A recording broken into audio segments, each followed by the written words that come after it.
There are wounds you can't recall but still flinch from, places you walk into that make your chest tighten without any logical reason, people you meet who feel off even when they've said nothing wrong. This is your nervous system talking, whispering truths that your conscious mind has buried, ignored, or erased. Your nervous system remembers what your mind forgets. Trauma, even when forgotten, is stored deep within your body. It's encoded not in words or images, but in tension, breath, heartbeat, posture. The nervous system doesn't need you to consciously recall pain in order to protect you from it. It responds in milliseconds, firing alarm bells before your mind has time to rationalize. This is why a smell, a tone of voice, or a glance can trigger overwhelming emotion. Your body is reliving a moment your mind may no longer remember. Years later, you may still live on edge. You may feel restless in safe spaces or calm in dangerous ones because your nervous system adapted for survival, not peace. The mind may rewrite history to protect your identity, but the body never lies. It holds on to everything. The night you pretended you were okay, the conversation that broke you, the touch you didn't consent to but stayed still through. Understanding this is both terrifying and freeing, because healing doesn't always come from thinking your way out. It comes from feeling your way through. Until you address the body's memory, you may unconsciously relive the past in every present moment. You can forget, but your nervous system never does. Not everything that hurts is harmful. Pain has a terrible reputation. We're taught to avoid it, numb it, silence it. We mistake it for a sign that something is wrong, broken, or dangerous. But the truth is far more complex. Pain, though agonizing, is often a messenger, not a threat. Some of the most essential growth in life comes wrapped in discomfort, forcing us to confront what comfort helped us ignore. Think of heartbreak. The gut-wrenching ache of loss feels unbearable, but beneath it is proof of love, proof that you were open, vulnerable, alive. Or grief, the searing, hollow pain of losing someone you love. It feels like destruction, but it's really devotion. That ache is love trying to find a place to go. Even physical pain, like the soreness after a workout or the ache of healing bones, signals progress, regeneration, renewal. Emotional pain can function the same way. The discomfort you feel after setting boundaries, that's your self-worth waking up. The sting of rejection, often it's life rerouting you towards something more aligned. The anxiety before change, that's your nervous system recalibrating, preparing for unfamiliar but necessary transformation. We grow through challenge, not ease. The caterpillar must dissolve into nothing before it becomes a butterfly. Seeds split open in darkness, bones break and rebuild stronger. The pain isn't the problem, resistance to it is.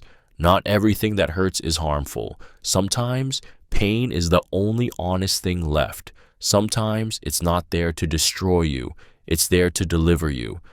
Boredom is often a sign of emotional suppression. Boredom is rarely what it seems. We label it as a lack of stimulation, a dull moment, a gap between distractions. But often, boredom isn't about having nothing to do. It's about not being willing to feel what's underneath the silence. It's a signal, not of emptiness, but of avoidance. Beneath boredom, more often than not, lies a storm of repressed emotion.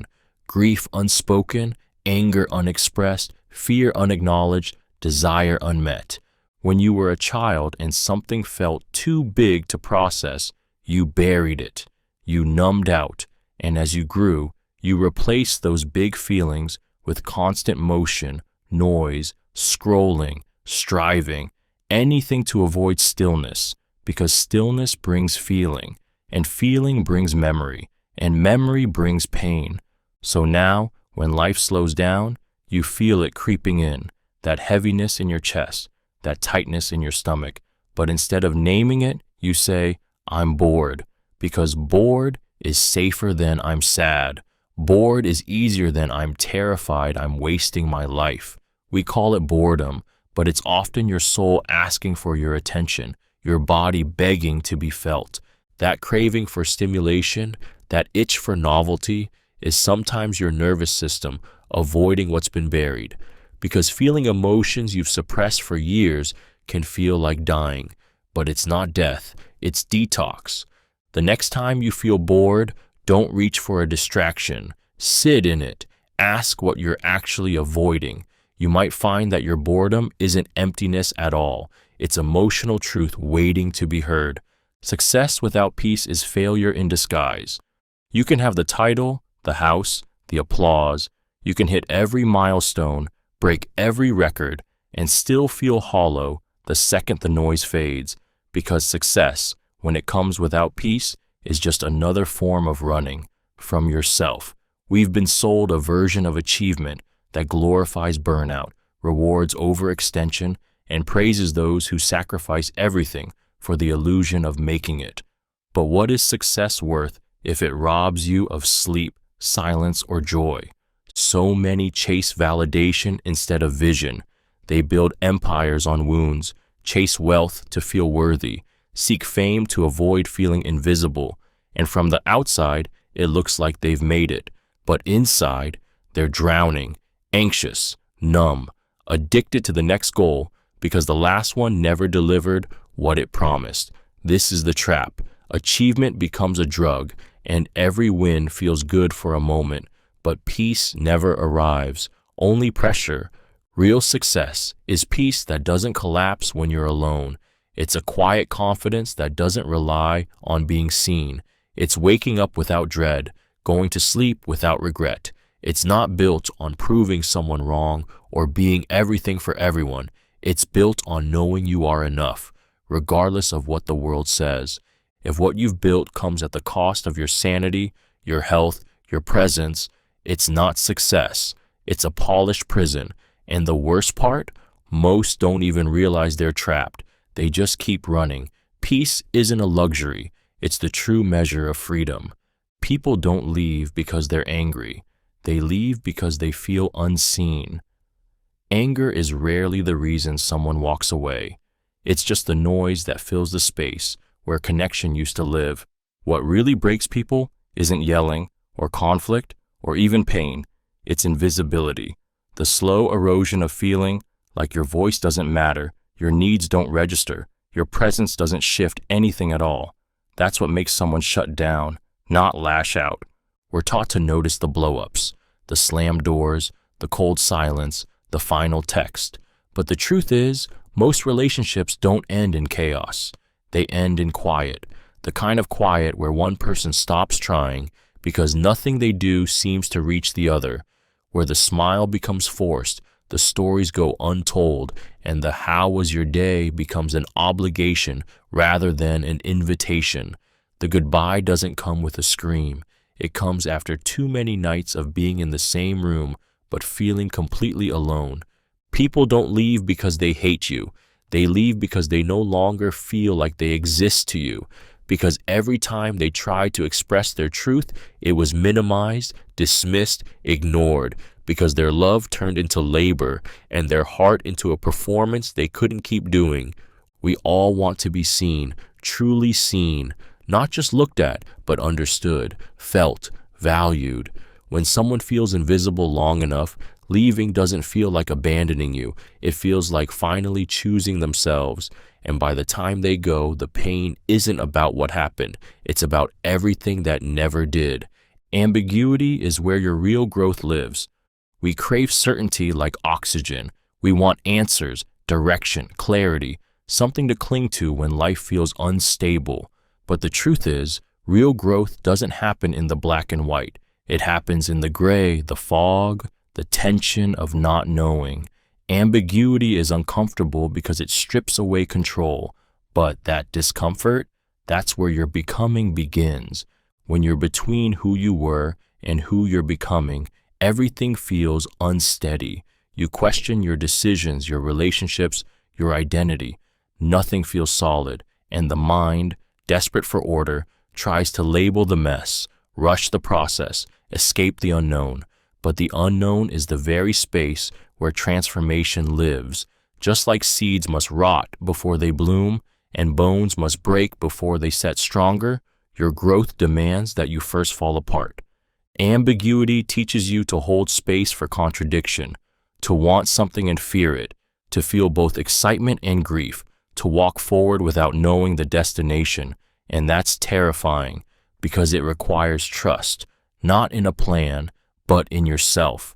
It asks you to show up without guarantees, to release control and sit inside the chaos without needing to fix it. Most people run from this space. They rush into the wrong job, the wrong relationship, the wrong identity, just to avoid the ache of uncertainty. But those who can stay, who can breathe in the unknown without numbing it, find something sacred, a strength that certainty can't give, a version of themselves they would have never met if everything had gone according to plan. Ambiguity is not your enemy, it's your doorway. If you want deep connection, be willing to risk rejection. Everyone craves intimacy, real intimacy, the kind that doesn't shrink under silence, that sees your flaws and stays anyway. But what we often forget is that this kind of connection has a cost. It asks for your courage, it demands your vulnerability, and most terrifying of all, it requires you to risk not being chosen. Deep connection isn't built through safety, it's built through truth. You can't truly be loved if you're never truly seen, and you can't be seen if you're always performing. Yet so many of us guard ourselves with half-truths and rehearsed versions of who we think we need to be, hoping someone will still love us despite never meeting the real us. We hide behind coolness, humor, small talk, and surface-level strength, not because we don't want love, but because we fear its rejection.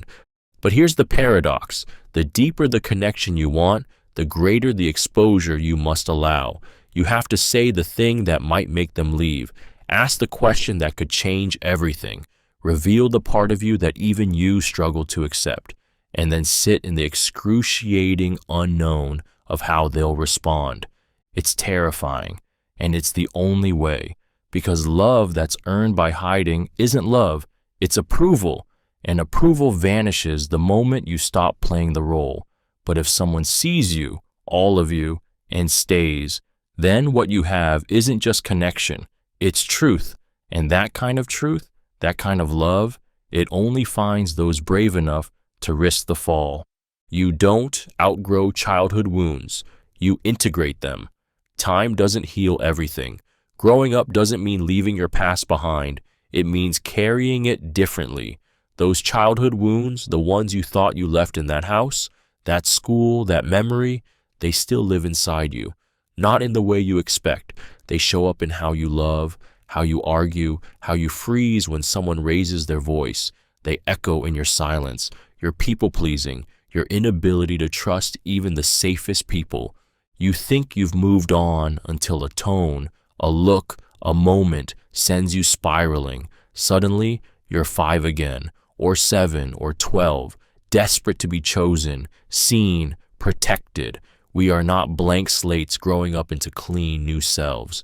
We are mosaics of every year we've lived, and the parts of us that were hurt the most are often the ones still stuck in time, waiting to be heard. The myth is that you'll outgrow it, that one day you'll be healed and whole and unaffected. But healing doesn't mean erasing. It means integrating. It means turning toward those wounded inner parts with tenderness instead of shame. It means giving them the love they didn't get. Now, through your own hands, your own voice. Integration is saying, yes, that happened. Yes, it hurt. And no, I don't have to relive it anymore. It's recognizing that your younger self still lives in you, not as a flaw, but as a truth. You don't need to exile that part. You need to embrace it. Because the wholeness you're searching for isn't found in forgetting. It's found in finally remembering, with love. Discomfort is often a sign you're finally in alignment. We're taught to chase ease, to believe that comfort is the reward for doing life right. That if something feels hard, uncertain, unfamiliar, it must be wrong. But the truth is far more uncomfortable. Alignment doesn't always feel good, at least not at first. In fact, stepping into who you truly are often feels like chaos. Because when you start living in alignment with your values, your truth, your boundaries, you start disappointing everyone you once tried to please. You say no to things you used to tolerate. You walk away from places you once begged to belong. You stop performing and start revealing.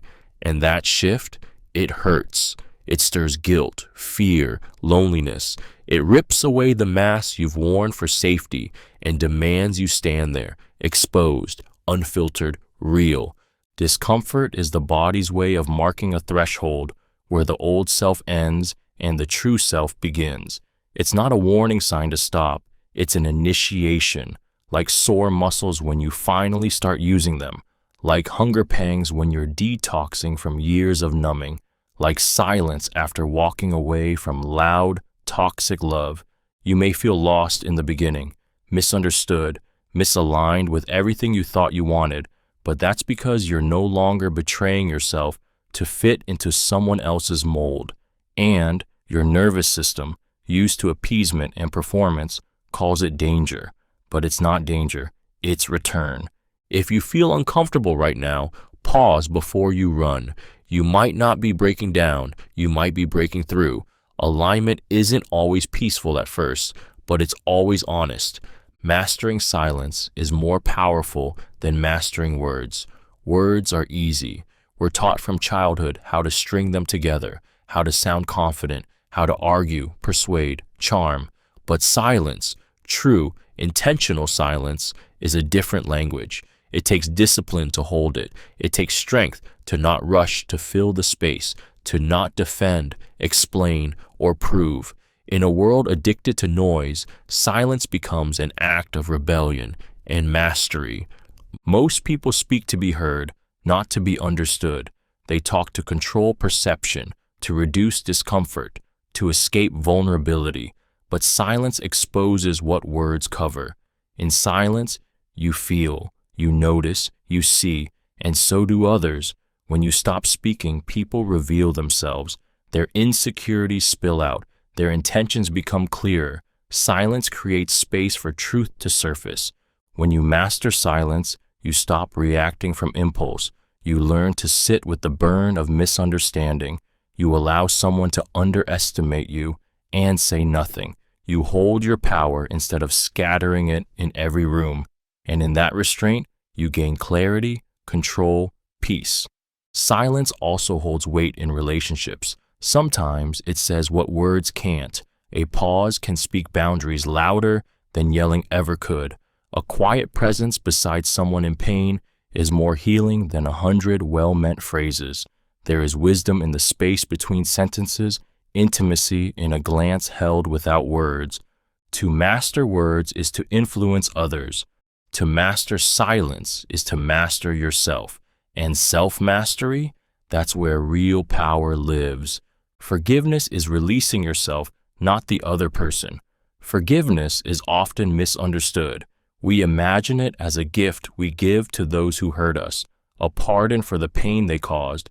But true forgiveness isn't about them, it's about you. It's about unhooking yourself from the weight of the wound, cutting the invisible cord that keeps dragging the past into your present. Because as long as you hold on to the anger, the resentment, the grief, you are still tied to what broke you. What they did may have been cruel, unjust, unforgettable. You don't have to excuse it. You don't have to pretend it didn't matter. But when you withhold forgiveness, you don't imprison them. You imprison yourself. You become the keeper of the pain. You keep checking the scar to prove the hurt was real. You keep replaying the moment hoping it'll change. And while they may have moved on, you're still living in the echo of the betrayal. Forgiveness doesn't say, what you did was okay. It says, I won't let what you did define me anymore. It's reclaiming your energy from the grip of someone else's actions. It's choosing to stop bleeding for a cut someone else gave you long ago. It's a quiet, fierce act of liberation. You don't forgive because they deserve peace. You forgive because you do. You deserve mornings not haunted by memories, conversations not laced with bitterness, a heart that doesn't armor itself out of habit. Forgiveness is not weakness, it's power. The power to free yourself from a story that no longer deserves to hold you. If you constantly need a break, you're living the wrong life. Breaks are meant to restore, not rescue. They should be a pause, not an escape. But if you find yourself fantasizing about weekends before Monday even begins, counting down to every vacation like it's oxygen, or needing hours of decompression just to survive the day, you're not just tired, you're misaligned. Modern life normalizes burnout, glamorizes hustle, and shames stillness. So you push through, you cope, you caffeinate your way through exhaustion, scroll through numbness, and tell yourself this is just how life is. But deep down, there's a quiet knowing this isn't how it's supposed to feel. When your entire existence becomes a cycle of enduring and recovering, it's not a life, it's survival. The need for constant breaks isn't laziness or weakness. It's your soul waving a red flag. It's your nervous system pleading for relief. It's your inner self whispering, this isn't it. Maybe it's the job that drains you, not because you can't do it, but because it kills parts of you every day. Maybe it's the people who require you to shrink to stay close. Maybe it's the routine that numbs you because it lacks meaning. Whatever it is, it's costing you more than energy. It's costing you presence, joy, aliveness. Needing rest is human, but needing constant escape is a sign. You don't need longer weekends. You need a life you don't have to run from, one that doesn't feel like holding your breath all week just to exhale on Friday, a life that feels like breathing, even on Monday. Healing feels boring when you're addicted to chaos. No one tells you that peace can feel like emptiness when your nervous system has only known survival, that calm can feel like danger when your body is used to living in emotional warfare. Healing isn't always the glowing transformation it's sold as. Sometimes it's silence so loud it unsettles you, stillness so unfamiliar it feels wrong, and boredom so deep it aches. When you've lived in chaos, volatile relationships, crisis after crisis, emotional whiplash, your body adapts. It begins to crave the intensity, the adrenaline, the constant edge. You learn to associate love with tension, attention with drama, and being needed with being worthy. You don't realize that you're not drawn to passion. You're drawn to instability because it mirrors the emotional landscape you came from. So when healing begins, when the phone stops ringing with conflict, when no one is yelling, when your heart isn't racing, you panic. Not because anything is wrong, but because nothing is. And that quiet, that's where the real work starts. That's where the trauma surfaces. That's where you meet the parts of yourself that were buried beneath the noise. You say you're bored, but it's not boredom. It's detox. It's the come down after years of emotional overstimulation. It's your system relearning what safety feels like, and it's uncomfortable, not because it's bad, but because it's new. Healing is not always exciting. It's often mundane, slow, even dull. But it's in that very stillness that your nervous system finally exhales. Not every moment needs to be intense to be meaningful. Sometimes, peace is the revolution. The more aligned you become, the more alone you'll feel. At first, alignment is beautiful, but brutal, because when you start honoring your truth, your boundaries, your intuition, the world you once fit into begins to feel foreign. The people who praise you for being agreeable may call you selfish. The ones who loved your compliance may resent your clarity, and the life you built around approval starts to collapse the moment you stop abandoning yourself to keep it standing. At first, it feels like loss, like walking through a house you no longer belong in, filled with people you still care about, but who no longer know how to meet the real you. You'll wonder if you made a mistake, if honesty is worth the quiet that follows, because alignment strips away everything that was attached to your mask, and that means loneliness, deep, aching loneliness. But it's not the kind that comes from being unloved. It's the kind that comes from finally loving yourself enough to let go. You're shedding roles, patterns, connections rooted in who you were pretending to be. And that grief is real because you're not just letting go of people, you're letting go of a version of yourself they once needed. This is the paradox of becoming. You feel more like yourself than ever, and yet more isolated than you imagine. But what feels like isolation is really space. Space for people who resonate with your truth, not your performance. They will come. But first, you must stop clinging to what you outgrew just to avoid feeling alone. Alignment clears the path. Loneliness walks it with you. Energy is more revealing than words. We've been taught to listen to what people say, their compliments, their apologies, their promises. But words are easy. They can be rehearsed, manipulated, weaponized. Energy, though, it doesn't lie. It leaks out between the lines, behind the smile, beneath the surface of what's spoken. It's the unspoken tone that your gut picks up before your mind catches on. You can't fake presence. You can't pretend safety. You can say all the right things, but if your energy says, "I'm not here," "I don't care," "I'm hiding something," it will be felt.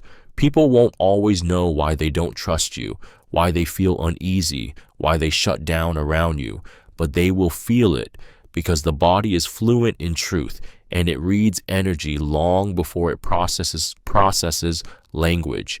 You've felt it before. The warmth of someone whose energy feels like home, even if they've barely spoken. The weight of someone whose smile doesn't match the tension in their voice. The way someone's presence can light up a room or suck the air right out of it. These are signals, and when we ignore them, we often end up blindsided by what we already knew on a cellular level. Your energy is your truest form of communication. It's shaped by your intention, your integrity, your internal state, and others may not know exactly what you're carrying, but they'll feel it. This is why authenticity matters, not just for your words, but for the energy that walks in with you before you ever say a thing. Your triggers are invitations, not enemies. We flinch from them, get defensive, shut down, blame others, do anything but sit with the surge of heat in our chests, the lump in our throat, the sudden urge to run or lash out. Triggers feel like attacks, but they're actually signals, messengers, flashlights aimed at the parts of ourselves we've buried, denied, or abandoned. Your triggers aren't trying to ruin you, they're trying to reveal you. That moment someone dismisses you and your voice catches, that's not just irritation, that's a younger you, the one who was silenced, screaming to be heard. When a friend cancels and you spiral into rejection, it's not about the canceled plan. It's about all the times you felt disposable and didn't know how to name it. Triggers are layered. They're echoes of wounds that were never fully witnessed. Most of us treat our triggers like enemies. We suppress them, shame ourselves for having them, or project them onto others. But every trigger is an invitation inward, an invitation to meet yourself at the origin of the pain, to ask, what is this moment trying to show me about what still hurts, about what still needs love? It's not easy. Trigger work is shadow work. It requires brutal honesty and tenderness in equal measure. But every time you follow a trigger to its root, you reclaim a piece of your power. Because the moment you understand it, it no longer controls you. Your triggers don't come to punish you. They come to free you from your patterns, your pain, your past. If you're brave enough to listen. Comfort zones can become cages. Comfort is seductive. It feels safe, familiar, easy. It's the routine you don't question, the job you tolerate, the relationship you stay in because it's not that bad. And at first, it isn't bad. Comfort wraps around you like a warm blanket, calming your fears and silencing your restlessness. But stay too long, and that blanket becomes a straitjacket. What once felt like safety starts to feel like suffocation. Your dreams begin to decay in the quiet. Your spirit starts to whisper that there's more, but the voice gets quieter every time you ignore it. You stop taking risks, not because you're lazy, but because comfort has convinced you that risk equals danger. You stop growing, not because you don't want to evolve, but because change means letting go of the known, even if the known is killing you slowly. Comfort zones are deceptive. They don't scream, they don't set off alarms. They lull you into complacency with predictability. They make you trade expansion for familiarity, freedom for control, aliveness for routine. And before you know it, you're alive but not living. You're functioning but unfulfilled. You're safe but numb. Growth isn't born in comfort. It's born in discomfort, in the stretch, in the risk of stepping into the unknown. That pounding heart, that shaking voice, that terrifying leap. That's life inviting you out of the cage. The door is open. It always has been. But you have to choose whether you want to feel safe or whether you're finally ready to feel free. Unhealed trauma will disguise itself as ambition. It looks like drive, hunger, relentless pursuit of more. From the outside, it's praised, your work ethic, your hustle, your discipline. But what they don't see is the wound underneath, the child who learned that love had to be earned, the teen who was overlooked and decided they'd never be invisible again, the adult who still believes they're only as good as their last achievement. This kind of ambition isn't born from vision, it's born from pain. It whispers, if you just do more, become more, prove more, then you'll finally feel safe, then you'll finally matter. But the finish line keeps moving. The success feels good for a moment, then emptiness creeps back in. So you run harder, chase louder, but you're not chasing goals, you're fleeing shame. You might build an empire, but if it's built on a fracture, it won't bring you peace. You'll still feel like a fraud. You'll still struggle to rest, to breathe, to feel joy without guilt. Because ambition rooted in trauma doesn't know how to stop. It's not inspired, it's haunted. And the world rewards this pain. It gives promotions to the over-functioning, applause to the emotionally numb. But inside, you're starving, because what you really want isn't another trophy. It's to feel enough without one. When ambition is clean, it expands you. When it's trauma-driven, it consumes you. The difference is whether it's coming from your truth or your wounds. Until you heal the part of you that believes you have to earn love, success will never feel like arrival, only escape. People treat you how they treat themselves. The way someone loves or fails to love you is never just about you. It's a reflection of how they relate to themselves.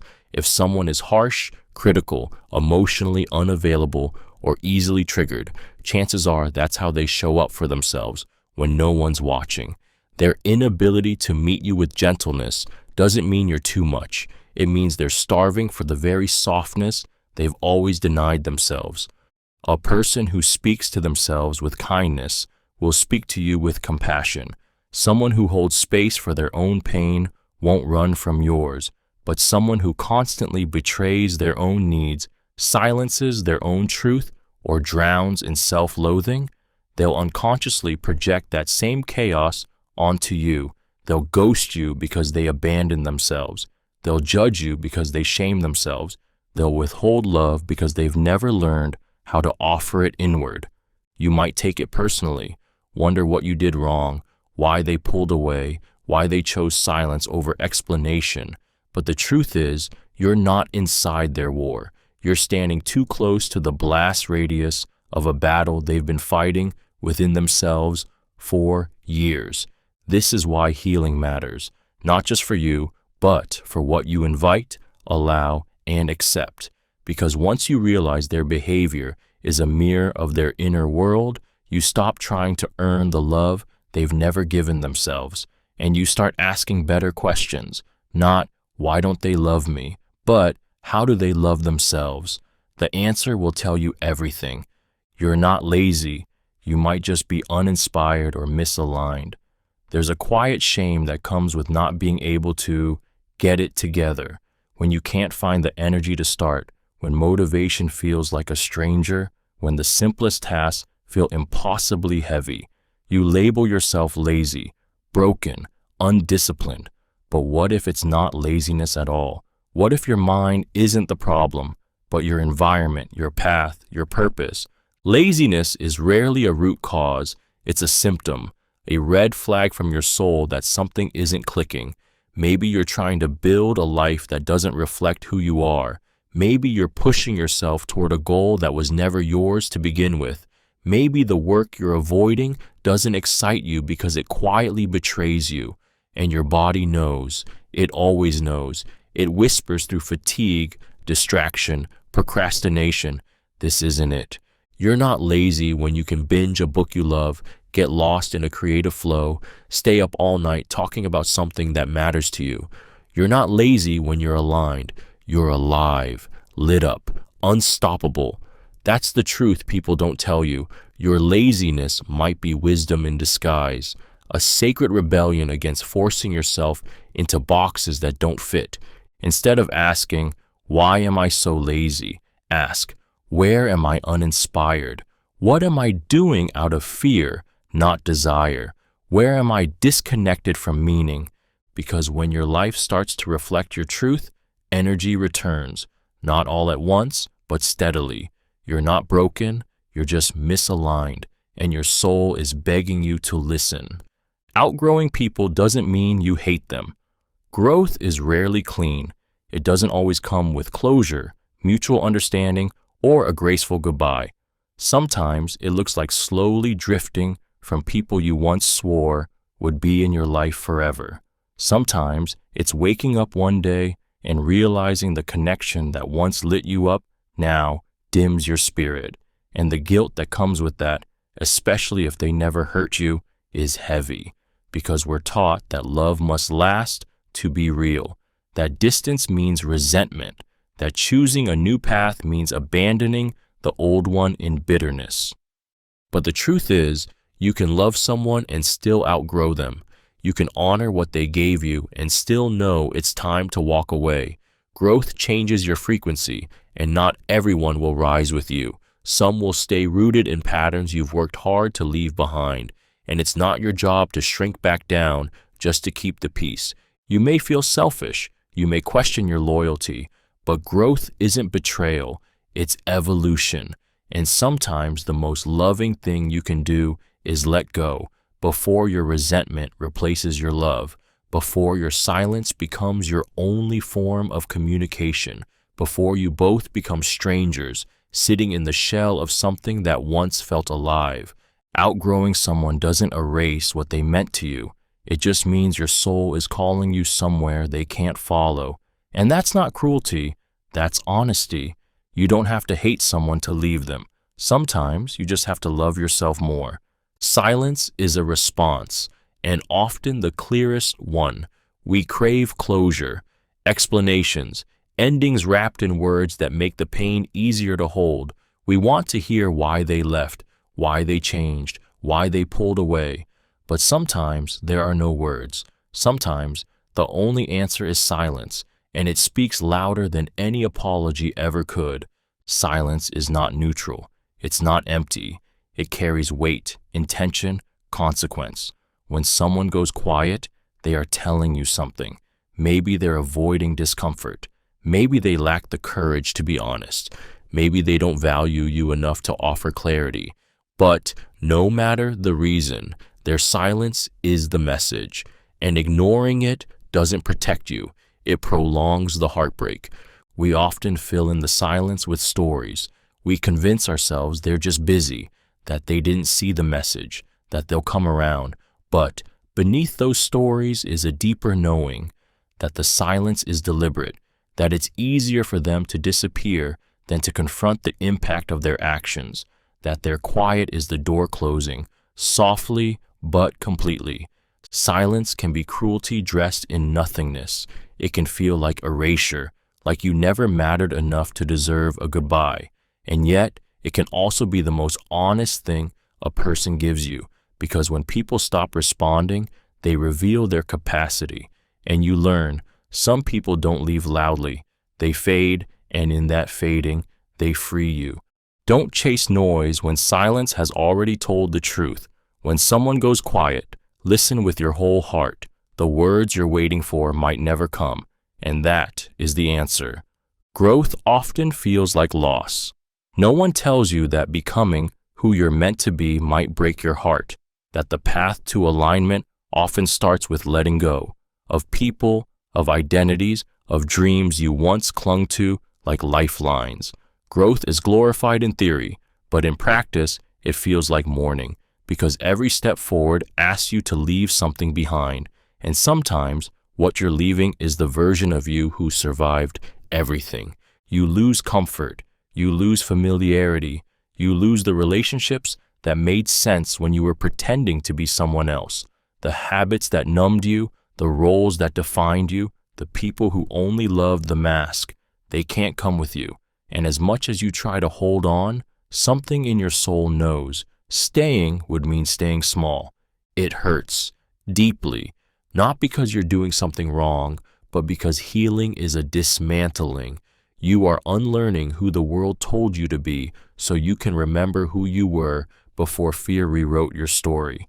And that process, it's not gentle. It strips you, it humbles you, it cracks you open in places you didn't know were still bleeding.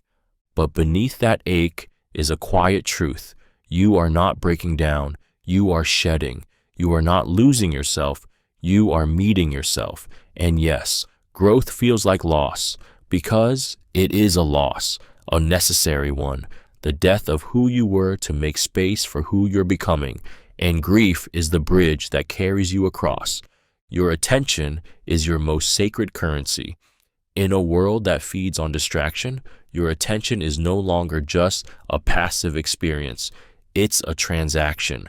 Every scroll, every click, every moment you hand over your focus, you are spending something irreplaceable, your presence. And what you give your attention to doesn't just take your time.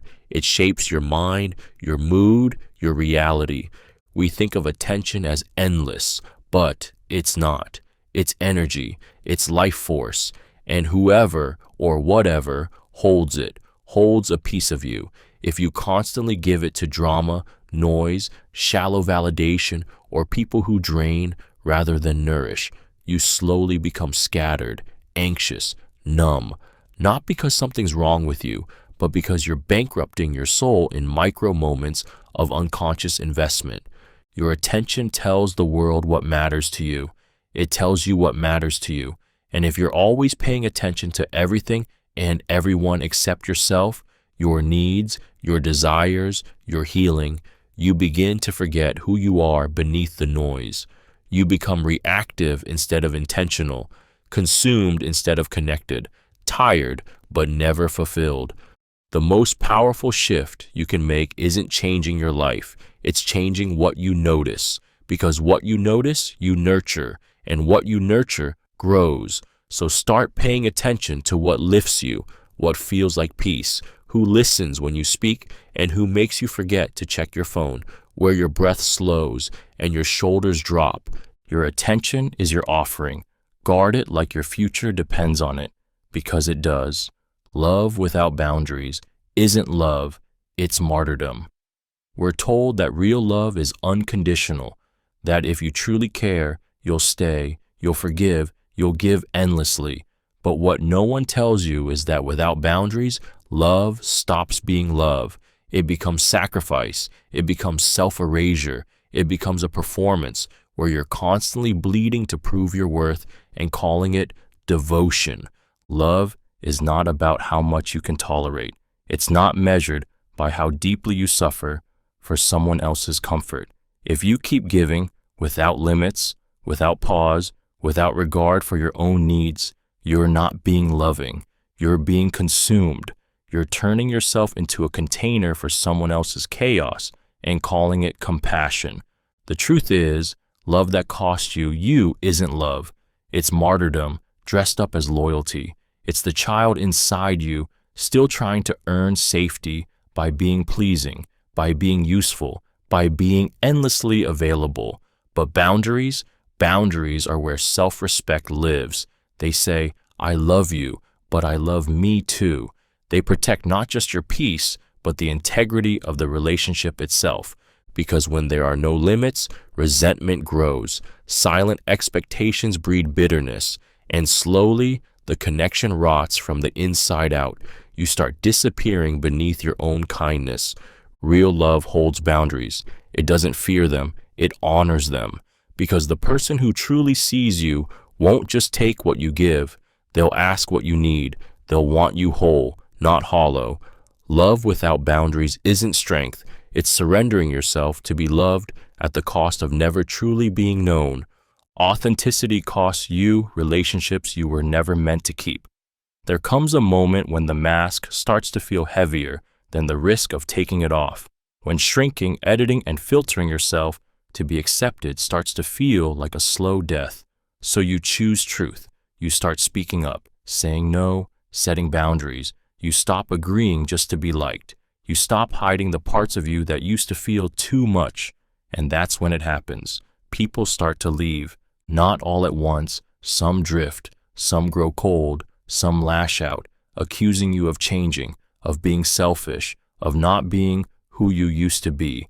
And they're right, you're not, because the version of you they loved was built, in part, to keep them comfortable. And the moment you become who you really are, that comfort ends. This is the cost of authenticity, losing people who only knew the performance, and it hurts. You grieve them, you second-guess yourself, you wonder if staying small would have been easier, but deep down, you know any relationship that demands your silence is not a relationship, it's a contract. Stay who we need you to be, or lose us. Authenticity isn't clean, it's disruptive. It disturbs the dynamics that were rooted in your self-abandonment. But the ones who stay, the ones who lean in, they're the ones who see you, not the mask. And that's how you know they're real. You will lose people when you choose yourself, but you'll also find peace, freedom, and the rare few who love you without conditions. And those are the only ones worth keeping. You can love people and still walk away. Love isn't always enough. That's one of the hardest truths to swallow, especially when your heart is still full. You can care deeply, pray they'll change, see the light in someone, and still know deep in your bones that staying is breaking you, that no matter how real the love is, it's not safe, not reciprocal, not growing. And that realization doesn't come with anger, it comes with grief. We grow up believing love means forever, that if it's true, we fight, that leaving is quitting. But sometimes the bravest thing you can do is walk away while your heart is still open, not because you stopped loving them, but because you started loving yourself enough to know what you can no longer hold. You can love someone and realize they are not good for your nervous system.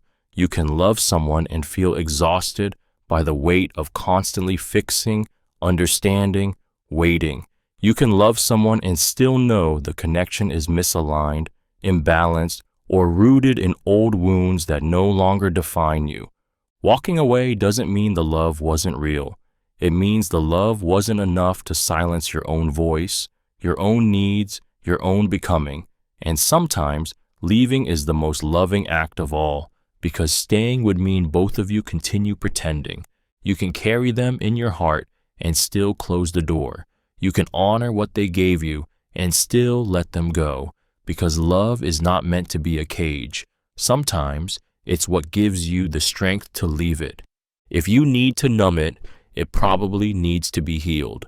We don't just numb for no reason.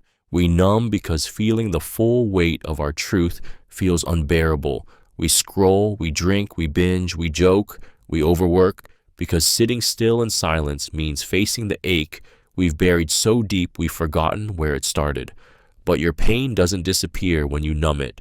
It waits. It lingers beneath the surface, quiet but heavy, shaping your choices, your patterns, your relationships. The things you avoid the most, the memories you don't talk about, the emotions that catch in your throat, the grief that tightens your chest. Those are the things calling out for healing. Numbness is not freedom. It's a pause button on the explosion, and the longer you avoid it, the louder it gets. There's a reason you feel that pull to escape every time you slow down. It's not boredom. It's pain asking to be felt. And the tragic part is, the more you numb, the more you disconnect from joy too, because you can't selectively numb emotion. You mute the sadness, yes, but you mute the wonder, the connection, the aliveness right along with it. You don't have to have all the answers. You don't have to fix it overnight, but you do have to feel it, because healing only begins where honesty lives. And the things you try hardest to numb, those are the wounds begging to be held, not silence. Pain is not your enemy, it's your invitation home.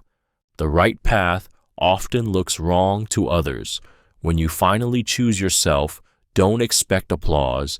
In fact, expect confusion, expect judgment, expect the people closest to you to question your decisions, because the path that feels right to your soul will often look reckless, selfish, or even delusional to those who are still living according to fear. They won't understand why you left the perfect relationship, quit the stable job, move to a city where no one knows your name. They won't see the quiet wars you fought alone, the nights you cried for clarity, the years you spent pretending everything was fine. They'll only see the surface, and when they do, they'll try to convince you to go back, to be who you were, to choose safety over sovereignty. But they're not the ones who have to live with your decisions. You are.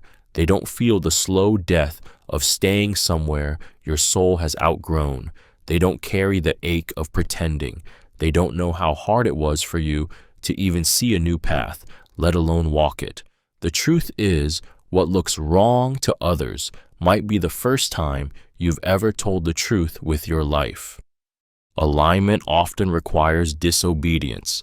It means breaking rules, breaking patterns, breaking hearts, sometimes your own, and it will be misunderstood, because the right path for you isn't one they've walked. It's one you're building with every courageous, lonely step. You're not lost. You're not crazy. You're just finally listening to a voice that no one else can hear, your own. Doing nothing is sometimes doing everything.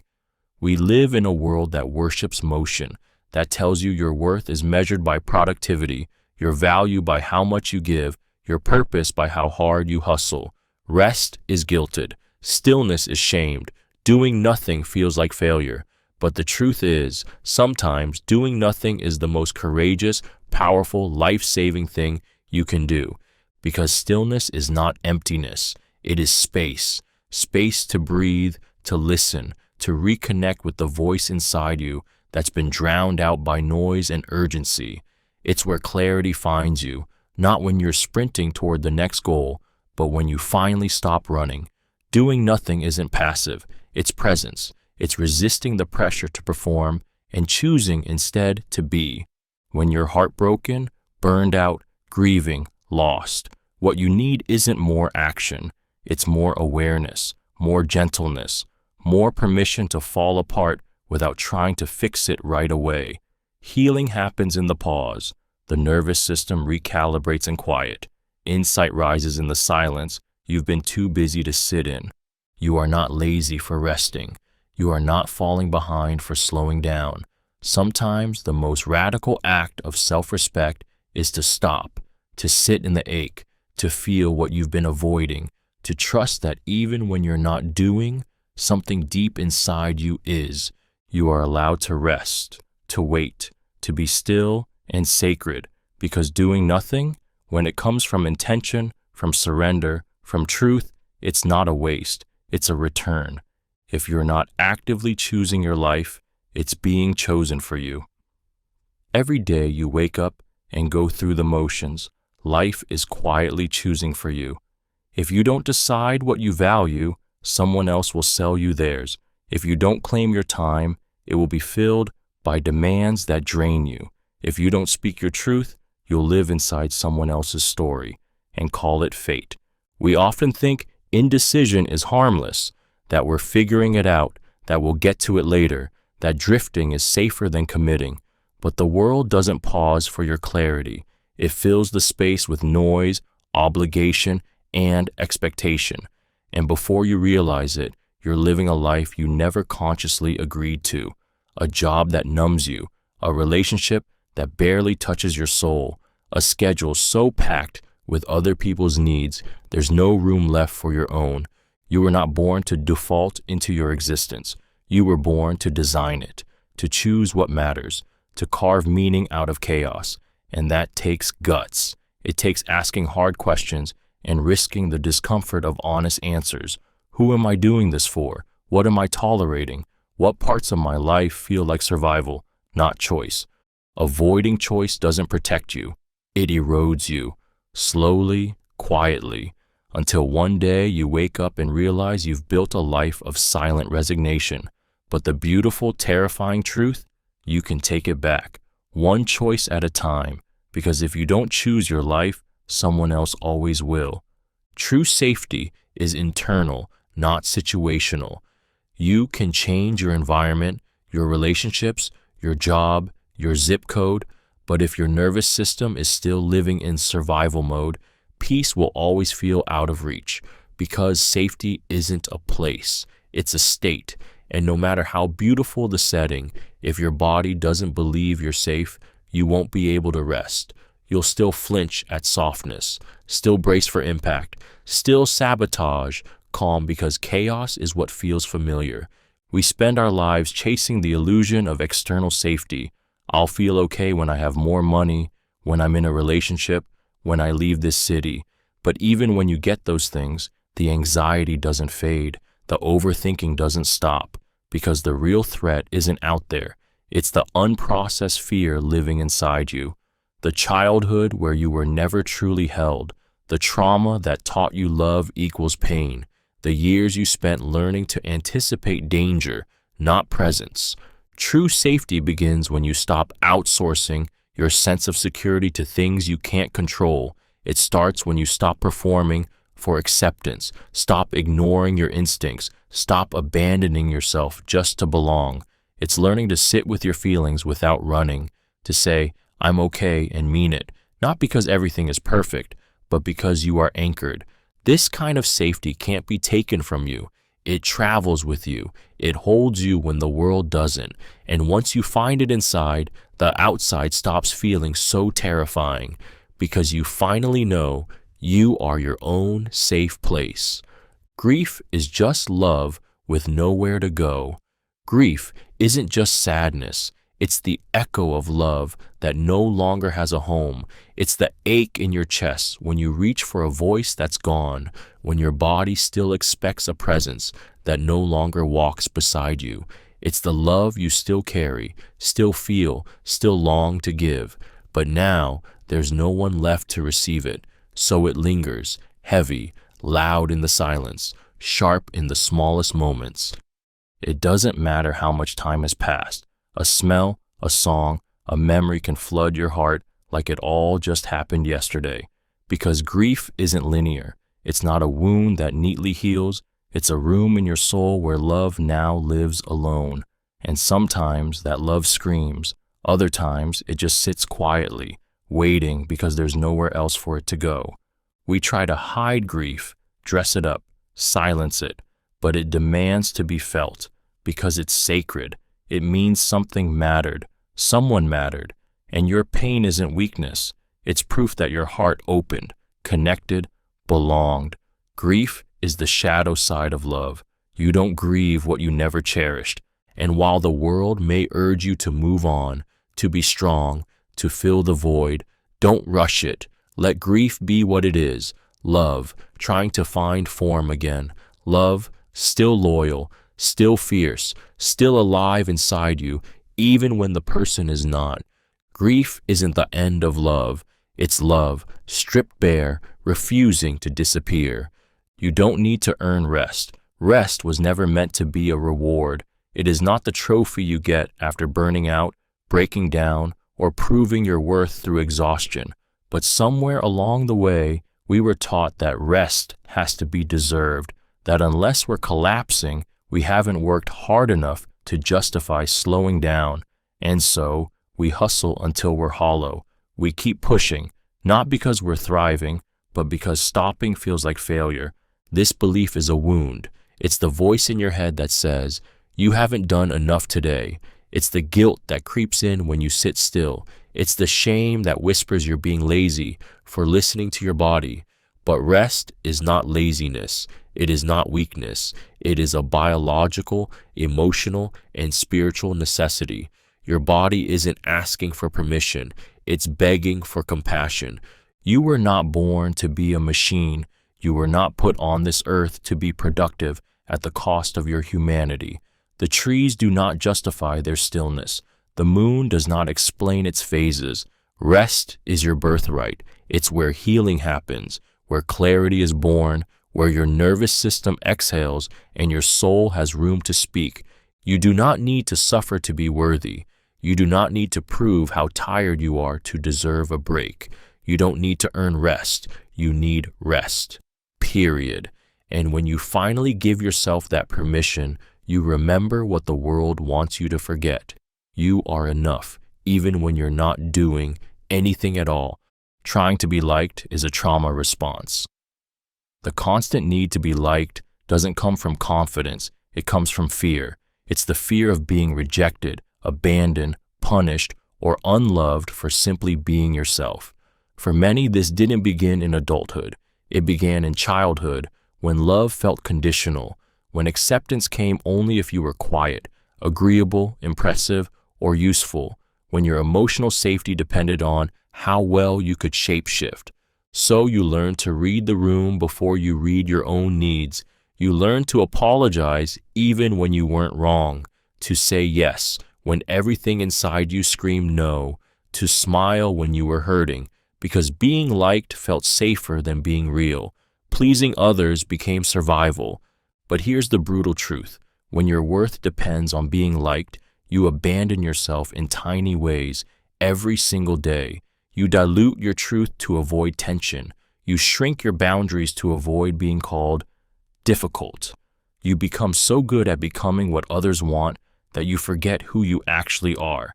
And eventually, you wake up exhausted, not from doing too much, but from constantly managing everyone else's perception of you. This isn't kindness, it's self-erasure. It's a nervous system still trying to earn love that should have been unconditional. And the antidote isn't being liked by everyone, it's being loved by you, fully, especially when you risk not being liked for it. Healing begins when you stop asking, "Do they like me?" and start asking, "Am I honoring myself?" Because the truth is, the more you like you, the less you need anyone else to. Pleasing everyone is a form of self-abandonment. People will praise you for being easy, agreeable, selfless. They'll say you're kind, thoughtful, dependable.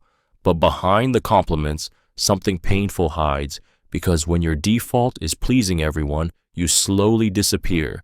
You trade your truth for approval. You silence your needs to avoid conflict. You twist yourself into shapes that make others comfortable and call it love. But it's not love, it's fear.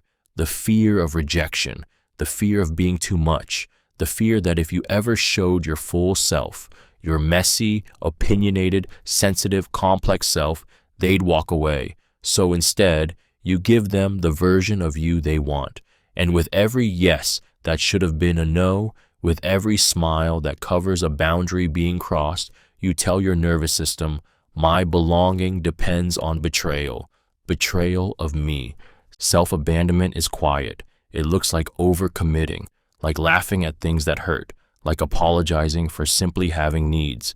You convince yourself it's not a big deal, that it's easier this way. But over time, resentment builds. You start to feel invisible in your own life, exhausted from being loved for a role you're tired of playing. You were not born to be palatable. You were born to be whole, and wholeness will disappoint people who only knew the edited version of you. Let it, because every time you choose peace over approval, honesty over harmony, boundaries over comfort, you come home to yourself. Pleasing everyone may feel safe, but it's not freedom, and freedom starts where self-abandonment ends.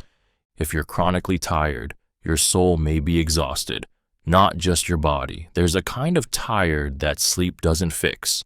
You can get 8 hours, drink the coffee, take the vitamins, and still wake up feeling like the weight of the world is pressing on your chest.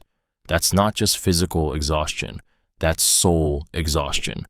The kind that comes from carrying things you were never meant to hold, living days that don't belong to you, pretending you're okay when every part of you is screaming for something more.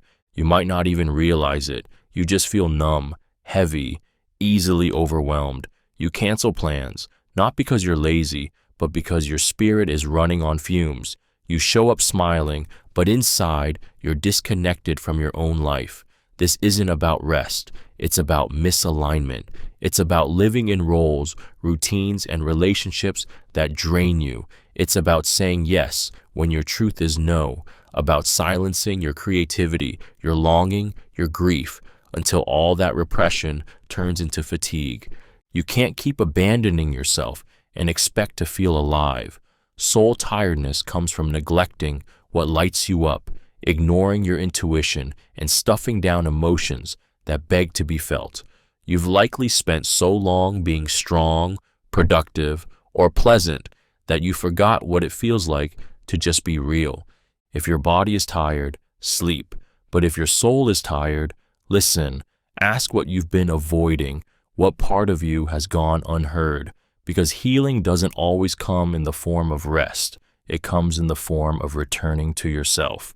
Overexplaining is often rooted in fear of rejection.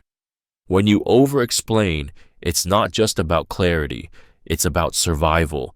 It's the nervous scramble to justify your feelings, your choices, your boundaries, because somewhere deep inside, a voice whispers, they won't accept you unless you convince them you're worthy.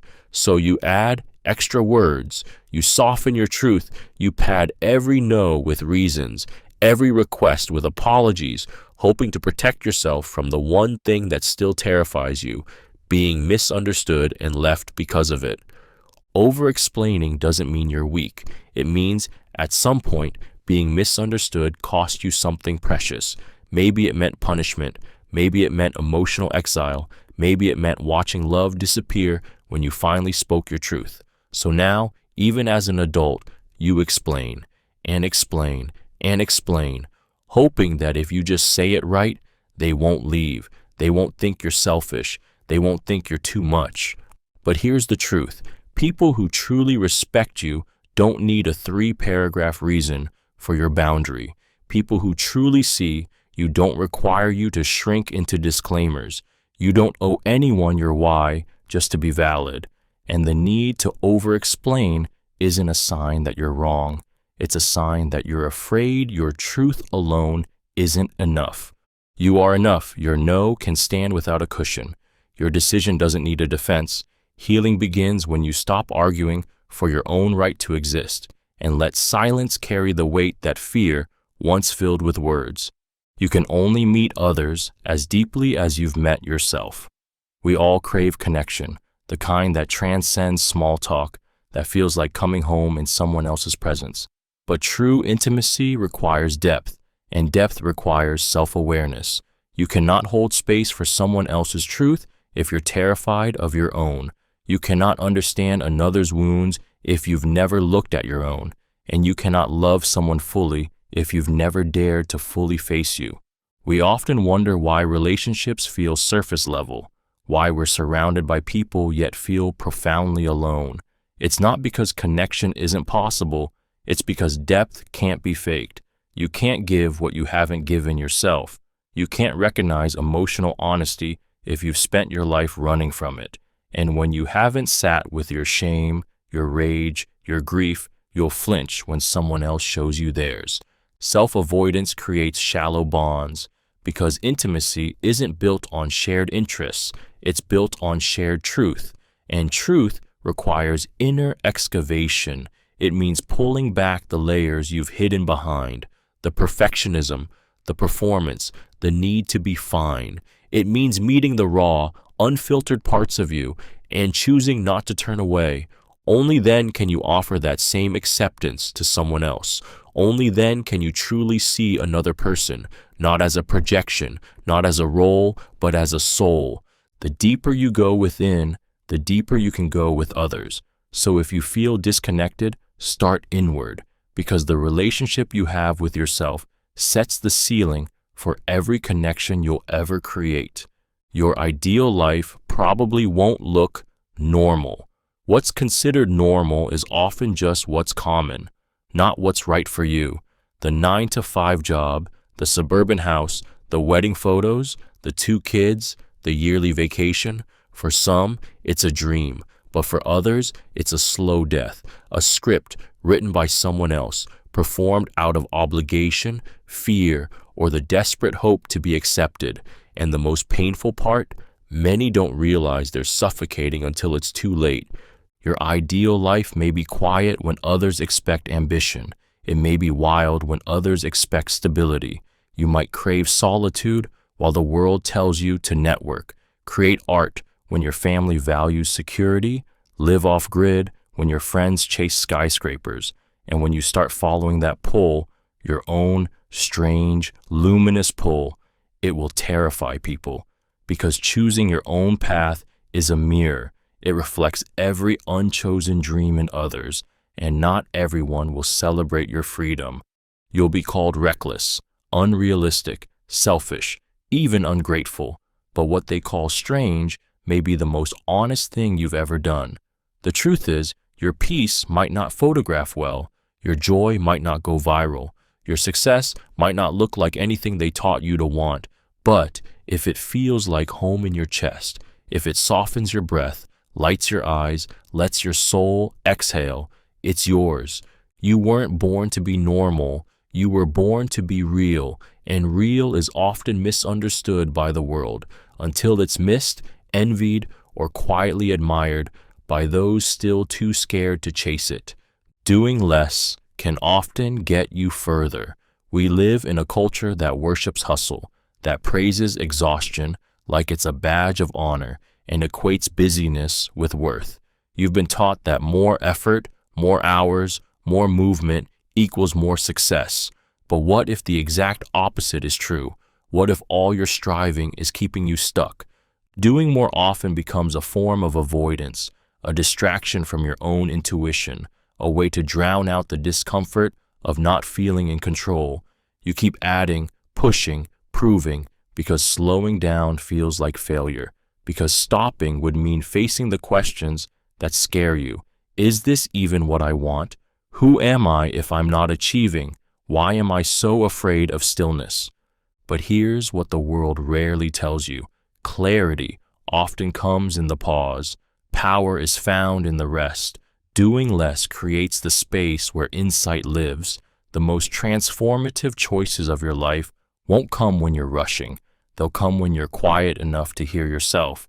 When you stop doing for the sake of doing, you begin to move with intention instead of desperation. Your actions become cleaner, sharper, more aligned. You start choosing what actually matters instead of chasing what never will. And strangely, that's when momentum begins, not from burnout, but from balance. Doing less isn't laziness. It's wisdom. It's trusting that presence creates more impact than performance, that aligned action always beats constant motion, and that sometimes the most powerful step forward is the one where you finally stop running. You'll lose people as you find yourself. Finding yourself is beautiful, but it's not clean. It doesn't just bring clarity and purpose, it brings grief. Because the moment you start remembering who you are, you start letting go of who you pretended to be. And with that shedding, you lose the people who only knew you in your disguise, the version of you that agreed to everything, that stayed quiet, that contorted to fit what they needed, expected, or demanded. At first, it feels like betrayal, like you're the one walking away.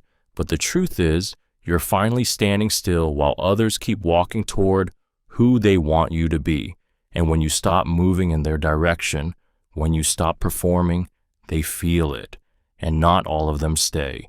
Some drift, some pull away, some lash out, accusing you of changing, of being distant, of making life harder. But really, you're just being honest for the first time in years. You'll lose people who only loved the filtered version of you, people who were more in love with the access than the connection, people who benefited from your silence. And yes, it will hurt. deeply, because love doesn't always end in anger. Sometimes it ends in misalignment, and letting go of someone you still care for is its own kind of heartbreak. But with that loss comes something sacred, the space for people who can meet the real you, the version of you that doesn't shrink, doesn't hide, doesn't apologize for existing fully. You'll lose people, but you'll find yourself, and in the end, that's the kind of love that never leaves. Resistance is a form of communication. When you find yourself procrastinating, avoiding, dragging your feet on something you said you wanted, pause. That resistance you feel, it's not laziness, it's not weakness. It's a message, a signal from somewhere deeper than logic. Resistance is your nervous system, your inner child, your subconscious, all trying to tell you something you've been too busy, too pressured, or too afraid to hear. Sometimes resistance means this doesn't align with who I am anymore. Sometimes it means you're doing this to be liked, not because it's true. Other times it's fear dressed as apathy, your body remembering past failure, humiliation, or abandonment and trying to protect you from feeling it again. That tug, that tension, that quiet revolt against your own to-do list isn't just laziness, it's wisdom. It's your soul asking, do you really want this? Are you doing it for you? Is this safe? We live in a world that tells us to push through, to override, to ignore the inner no. But when you do that, you miss the root. You miss the real conversation, because resistance doesn't show up without reason. And if you learn to listen to it rather than shame it, it becomes a compass, a doorway, a clue. It might not always say what you want to hear, but it always tells the truth. Resistance is never random. It's communication from the parts of you that still need healing, clarity, or permission. And when you stop fighting it and start getting curious, you don't just move forward, you move forward aligned. Not all storms come to destroy. Some clear the path. When everything falls apart, it's easy to believe life is punishing you. The job disappears, the relationship ends, the foundation you trusted suddenly crumbles beneath your feet. You stand in the wreckage, stunned, asking why now? Why this? But sometimes what looks like devastation is actually deliverance. Sometimes the storm doesn't come to ruin you. It comes to remove what you were too afraid to walk away from. You prayed for clarity, for peace, for freedom, but you didn't know those answers would come disguised as endings. You didn't realize that the things you were begging life to fix had to first be broken, because comfort can be seductive. It makes you settle. It convinces you to stay in places your soul has already outgrown. And if you won't leave, life sometimes pushes you, not out of cruelty, but out of mercy. The storm strips away illusions. It tears through the lies you've told yourself to survive. And though it feels violent, there is an honesty in it. You can't fake who you are when everything is shaking. You can't pretend to love what's gone. And that rawness, that emptiness, that's where something real can finally take root. You may lose people, you may lose control, but what you gain is truth, and truth clears the path. It reveals what matters. It invites rebirth. Not all storms are chaos. Some are cleansing, some are sacred, some are the only way life can reach you when you've gone too far from who you were meant to become. Your body keeps score. Listen to it. Long after your mind has rationalized the pain, your body still remembers. The heartbreak you minimized, the fear you swallowed, the boundaries you never set. Your body doesn't forget. It stores every suppressed scream, every forced smile, every time you stayed silent when you wanted to run. And it tells the truth, even when your words can't. That tightness in your chest when someone raises their voice, that's not overreacting, it's remembering. The fatigue that won't go away, no matter how much you sleep, it might not be physical. It might be emotional weight you've carried for years. The stomach ache before a conversation, the headache that shows up at the same time every day, the tension in your jaw. You can call it coincidence, or you can call it communication. Your body is speaking in symptoms because it no longer trusts you'll listen in stillness. It's not malfunctioning. It's messaging, saying, this isn't right. You're not safe here. You've gone too long without rest. And the more you ignore it, the louder it gets, until it screams in the form of chronic illness, panic attacks, breakdowns that seem to come out of nowhere. We're taught to numb it, to medicate, caffeinate, power through, but healing begins when you finally slow down and ask, what are you trying to tell me? Your body is not the enemy, it's the archive of everything you've endured, of everything you've denied. And when you start listening, it becomes your greatest guide, because while the mind may lie to keep you safe, the body only ever speaks to bring you home. Freedom feels unfamiliar at first. When you finally untangle yourself from the expectations, the guilt, the cycles you thought you were bound to forever, something strange happens. You don't feel instant joy. You feel lost, anxious, unsteady, because freedom, real freedom, isn't euphoric at first. It's disorienting. It feels like walking out of a prison you lived in so long. The walls became comforting, the silence outside terrifying. You thought liberation would feel like relief, but instead, it feels like emptiness, like standing in front of a blank canvas after years of being handed a script. No one's telling you who to be, how to act, who to please. And while that sounds beautiful, it's also terrifying, because now it's your voice that has to decide. And for so long, it's been buried beneath approval, performance, and survival. You start to question everything. Should I really rest right now? Am I allowed to say no? Do I have the right to take up this much space? That's not hesitation. It's your nervous system recalibrating. It's your body learning how to feel safe without control, without chaos, without needing to earn your worth. Freedom doesn't feel like fireworks. It feels like withdrawal from people-pleasing, from urgency, from self-abandonment. It feels quiet, raw, and new. But slowly, in that discomfort, something holy unfolds. You begin to recognize your own voice again. You begin to trust your own rhythm. And one day, that unfamiliar space, it won't feel empty. It'll feel like home, because freedom, once it settles, doesn't just change your life. It gives it back to you. You can't heal in the same environment that broke you. Healing is not just about time. It's about space. You can read the books, go to therapy, repeat affirmations every morning. But if you're still surrounded by the same patterns, the same energy, the same voices that taught you to shrink, doubt, and self-abandon, your wounds won't close. They'll keep reopening. You can't mend a broken heart in the arms of the person who shattered it. You can't rebuild self-worth in a job that thrives on your silence. You can't find peace in a home where you're always walking on eggshells.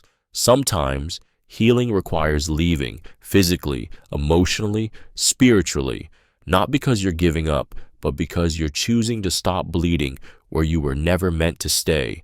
The environment that broke you was one where your truth had no oxygen, where your nervous system was always on high alert, where you learned that love had to be earned, that your needs were too much, that survival meant pretending. You can't grow in soil that chokes your roots. You can't evolve in spaces that feed the very versions of you that you're trying to outgrow. And yes, it's hard. It's painful to walk away from what's familiar, even when it's toxic. But healing demands disruption. It requires you to choose discomfort in service of freedom, to disappoint others so you can finally stop disappointing yourself. You don't have to hate what broke you, but you do have to stop living inside of it, because you can't rise in the same cage you were wounded in, and you were never meant to live wounded. Joy is a revolutionary act. In a world that profits from your fear, your insecurity, your exhaustion, choosing joy is rebellion, real joy. Not the kind you post to prove you're okay, not the surface-level performance of good vibes only, but the deep, defiant kind, the kind that blooms even when everything tells you it shouldn't, the kind that says, I'm allowed to feel good, even when life is heavy, even when the past still aches. Joy is not naivety, It's not ignoring pain. It's standing in the middle of what tried to break you and laughing anyway, smiling anyway, dancing anyway. That's power. That's protest. Because trauma tells you to brace for impact, that happiness is temporary, that hope is dangerous, but joy disrupts that programming. It says, I choose to feel alive now, even if I'm still healing, even if nothing is perfect, even if no one understands. People will question it. They'll say you're too much, too loud, too light. They'll wonder how you can feel joy when the world is on fire. But that's the point. Joy is not a denial of the fire. It's a refusal to let it consume you. It's reclaiming your right to beauty, to softness, to celebration in a culture addicted to pain.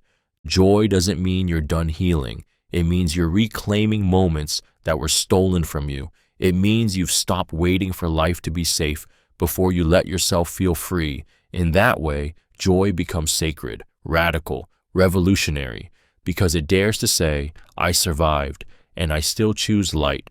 The smallest daily decisions shape your entire life. We wait for the big moments to define us, the job offer, the heartbreak, the move, the breakthrough.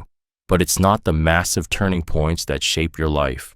It's the quiet, ordinary choices you make when no one's watching. The decision to get out of bed or hit snooze, to speak up or stay silent, to pick up your phone or sit in your own stillness, to reach for the familiar comfort or lean into the unfamiliar growth. These moments don't feel like much. That's the trap.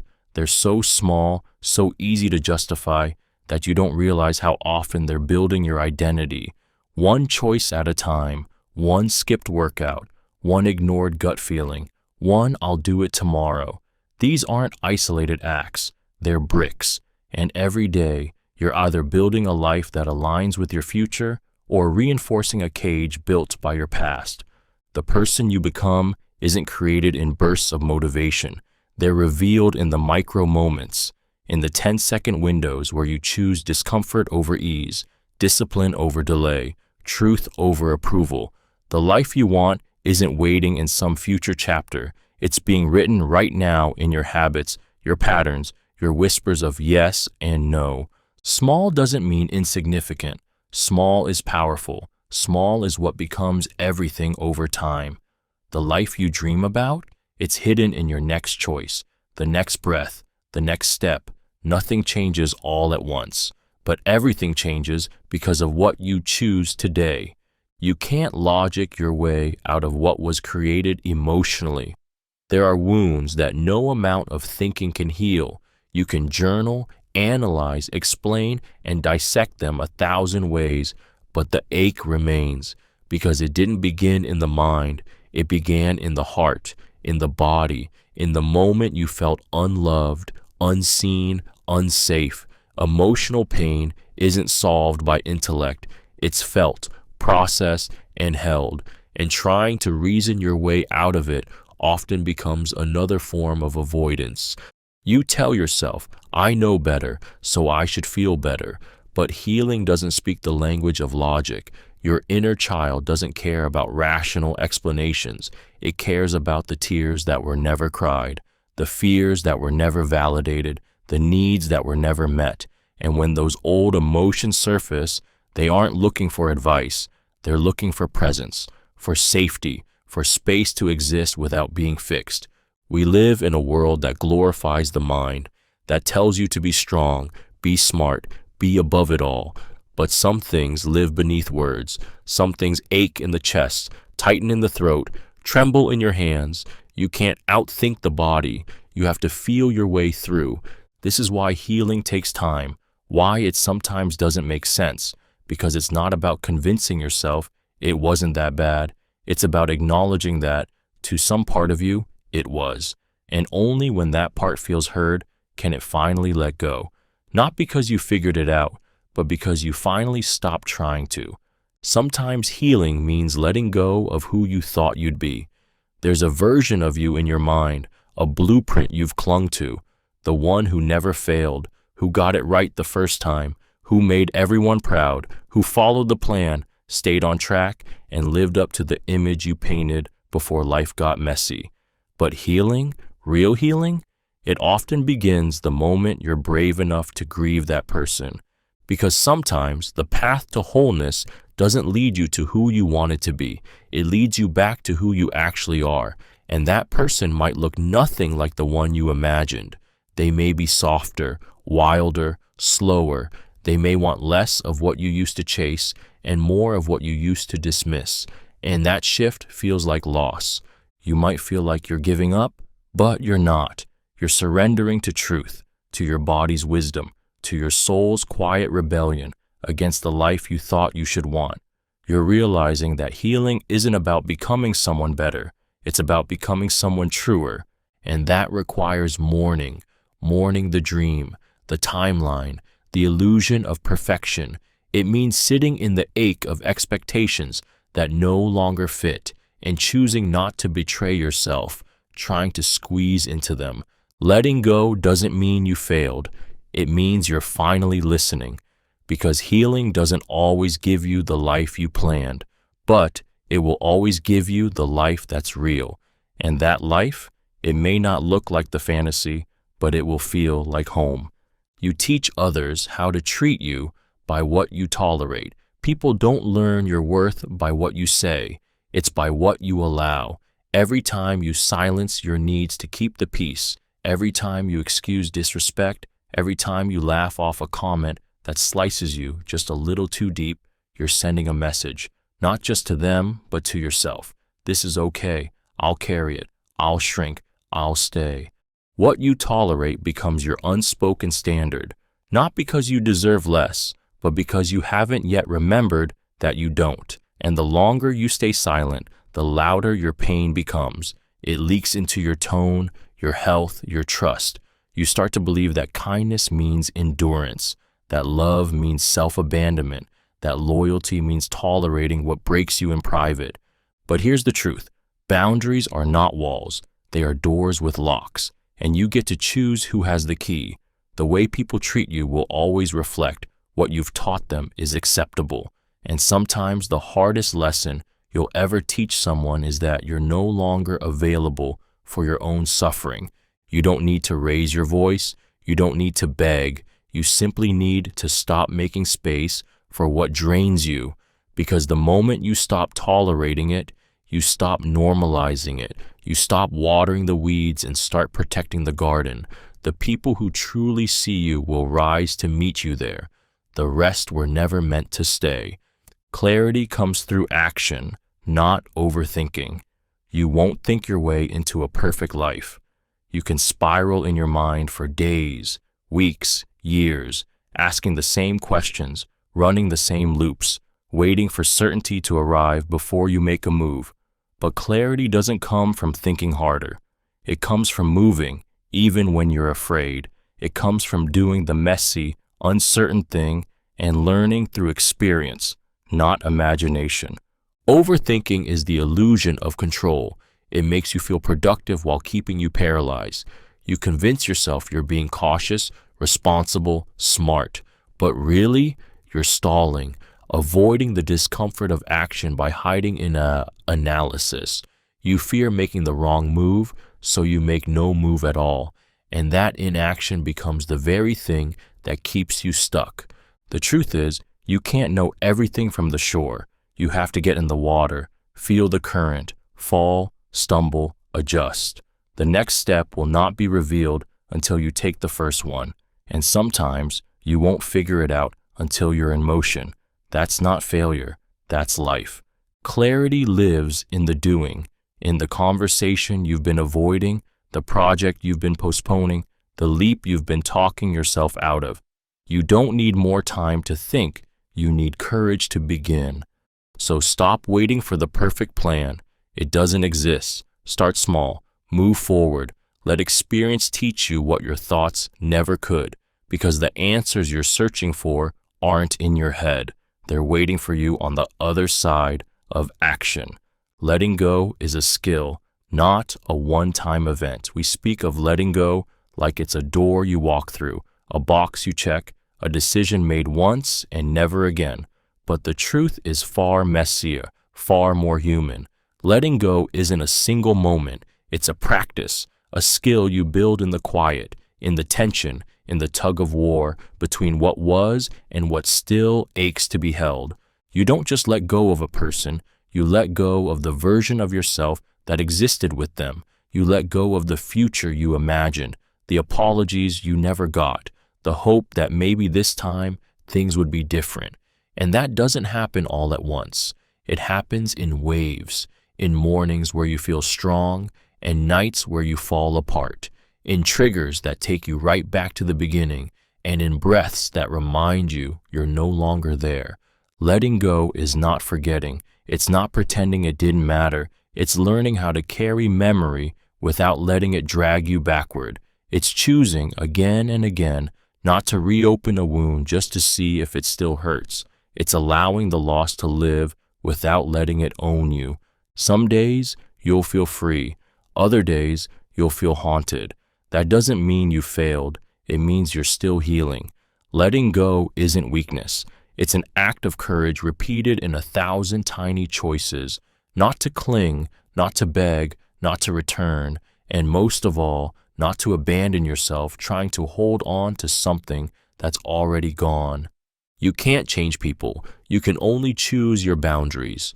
You can love them with your whole heart. You can explain your pain 100 different ways. You can cry, plead, compromise, hope. But the truth is, no matter how much you care, you cannot change someone who doesn't want to change themselves. And the more you try, the more you abandon yourself in the name of love. It's a painful realization that no amount of effort will rewrite their patterns, fix their wounds, or make them show up differently. You think, if I just say it better, softer, louder, they'll hear me. But they won't. Not until they're ready. And waiting around, hoping they'll finally choose to become who you need them to be, is a slow kind of self-destruction. This is where boundaries come in, not as punishment, but as protection. Not to control them, but to honor you. Because while you can't choose their behavior, you can choose your response. You can choose what you allow, what you absorb, what you stay near. And sometimes, the most loving thing you can do for both of you is step away. Boundaries aren't walls. They're doors. They don't block love. They make sure love doesn't bleed you dry. And setting them doesn't mean you don't care. It means you care deeply enough to stop enabling what hurts. Trying to change someone will leave you exhausted. Choosing your boundary will set you free. Because love doesn't mean staying.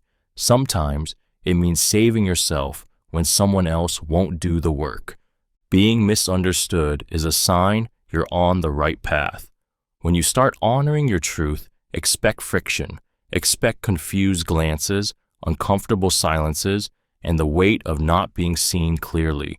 Because the moment you step out of the mold, out of the version of yourself that made everyone else comfortable, you stop being easy to define, and people fear what they can't categorize.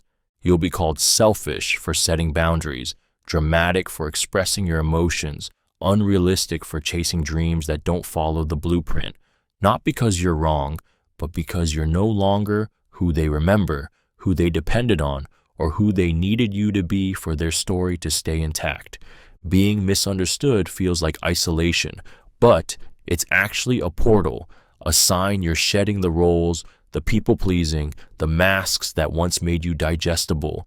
You're not here to be palatable. You're here to be true. And truth is polarizing. It disrupts. It stretches the space between you and those still asleep in their patterns. If everyone agrees with you, if no one is questioning your direction, if your choices never rattle a room, you might not be growing. Because real growth, real authenticity, isn't always explainable. It's felt before it's understood. And often, it won't be understood because it wasn't meant for them. It was meant for you. So let them misunderstand. Let them label what they don't have the language to grasp. Your job is not to make sense to those committed to the older version of you. Your job is to keep going, to stay loyal to your soul, even when it makes you a stranger in rooms you once called home. The person you're becoming will cost you. people, comfort, and certainty. Becoming your truest self isn't a gentle evolution, it's a shedding. And it hurts. It costs you more than you expect. People you once called home begin to feel foreign. Spaces that used to soothe you now feel suffocating. Beliefs you built your life around start to crack under the weight of your own becoming. Growth demands sacrifice, and often it's the sacrifice of who you were just to make room for who you're meant to be. Some people won't understand this version of you. They'll call it selfish, distant, not like you. But what they really mean is you're no longer easy to control, no longer willing to shrink for their comfort. And the ones who love the performance will leave when the mask does. Comfort goes next, because becoming isn't cozy. It pulls you into places you've spent your whole life avoiding. It asks you to sit with fear, walk through grief, and trust doors that haven't opened yet. It stretches you beyond recognition. It ruins your taste for the things you used to beg for, and that kind of transformation is lonely. Then certainty slips away. The rules you followed stop working. The path you were on no longer fits. You begin to live in the space between who you were and who you're becoming. It's terrifying. It's holy. The truth? Becoming yourself will cost you deeply. But what you gain is something you can't lose: alignment. And once you touch that, once you taste the truth of who you are, there's no going back, only forward, even if it costs you everything you thought you needed. Not responding is a response. Silence is not emptiness. It's a message, a boundary, a decision wrapped in stillness. We often think power lies in what we say, how quickly we react, how sharply we defend ourselves. But sometimes the most powerful move is the one you don't make, the conversation you don't chase, the text you don't send, the drama you don't feed. Not responding isn't passive, it's intentional. It's saying, I will not abandon my peace to prove my point. It's knowing that not every invitation deserves your presence, not every question deserves an answer, and not every battle is yours to fight. Sometimes silence is louder than rage. Sometimes is the only language narcissism doesn't know how to manipulate. When you choose silence, you reclaim your energy. You send a clear signal. I see what's happening, and I'm choosing not to participate. You stop explaining yourself to people committed to misunderstanding you. You stop bleeding out your truth for those who only ever come to poke the wound. It's not about withholding. It's about conserving. It's about refusing to keep proving your worth in conversations that were never safe to begin with. Silence doesn't mean you're weak. It means you've outgrown the need to be reactive. And sometimes the most honest thing you can say is nothing at all. Because not responding doesn't mean you didn't notice. It means you noticed everything and chose you instead. You're allowed to change your mind. Somewhere along the way, you were taught that commitment means permanence, that once you say yes, you can't take it back, that once you choose a path, a person, a career, a belief, you must walk it forever. But the truth is, growth demands change, and change often requires you to say, this no longer fits who I am. You're not betraying yourself by shifting course. You're honoring yourself, because staying in something just to avoid looking inconsistent is how people lose their joy, their truth, their aliveness. You're allowed to change your mind about the job that once lit you up, about the friendship that now drains you, about the version of success you thought you wanted but now feels empty. You're allowed to admit that who you were is no longer who you are. It might upset people, it might confuse them, but you are not responsible for their comfort. You are responsible for your truth, and your truth is allowed to evolve.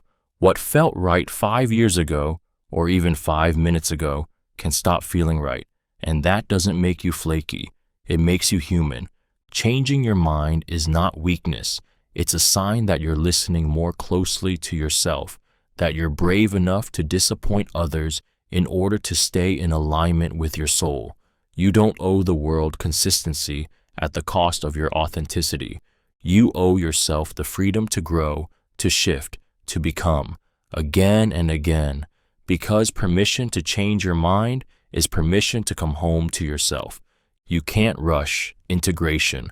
Healing isn't just realizing the truth. It's learning how to live it. And that part, that's where most people want to skip ahead. You have the insight, the breakthrough, the awareness that something has to change. But knowing something and embodying it are two very different things. Integration is the space in between, and it moves slower than your mind wants it to. You'll still crave what hurt you, still reach for old patterns, even when you know better. You'll watch yourself say yes when your whole body screams no, and the shame will creep in because you thought healing meant never slipping backward. But integration is not a straight line. It's a spiral, a revisiting, a soft and stubborn unraveling of who you've been so you can become who you are. Your nervous system needs time to catch up with your consciousness. You don't just wake up one day and stop people-pleasing, self-sabotaging, or doubting your worth. These are survival strategies, not bad habits, and undoing them takes repetition, compassion, and rest. Not hustle, not perfection. We live in a culture obsessed with speed, quick fixes, instant transformations, but integration doesn't work that way. It's slow, it's quiet, it happens in the pauses, when you choose differently, even once, when you notice the old wound and meet it with softness instead of judgment, when you stop rushing to be healed and start trusting the process that's unfolding within you. Integration is sacred work. Let it take the time it takes, because forcing it is just another form of resistance.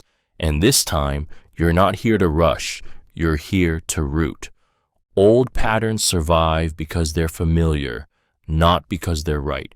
You keep going back to the same behaviors, the same thoughts, the same kind of people, not because they serve you, but because they feel safe.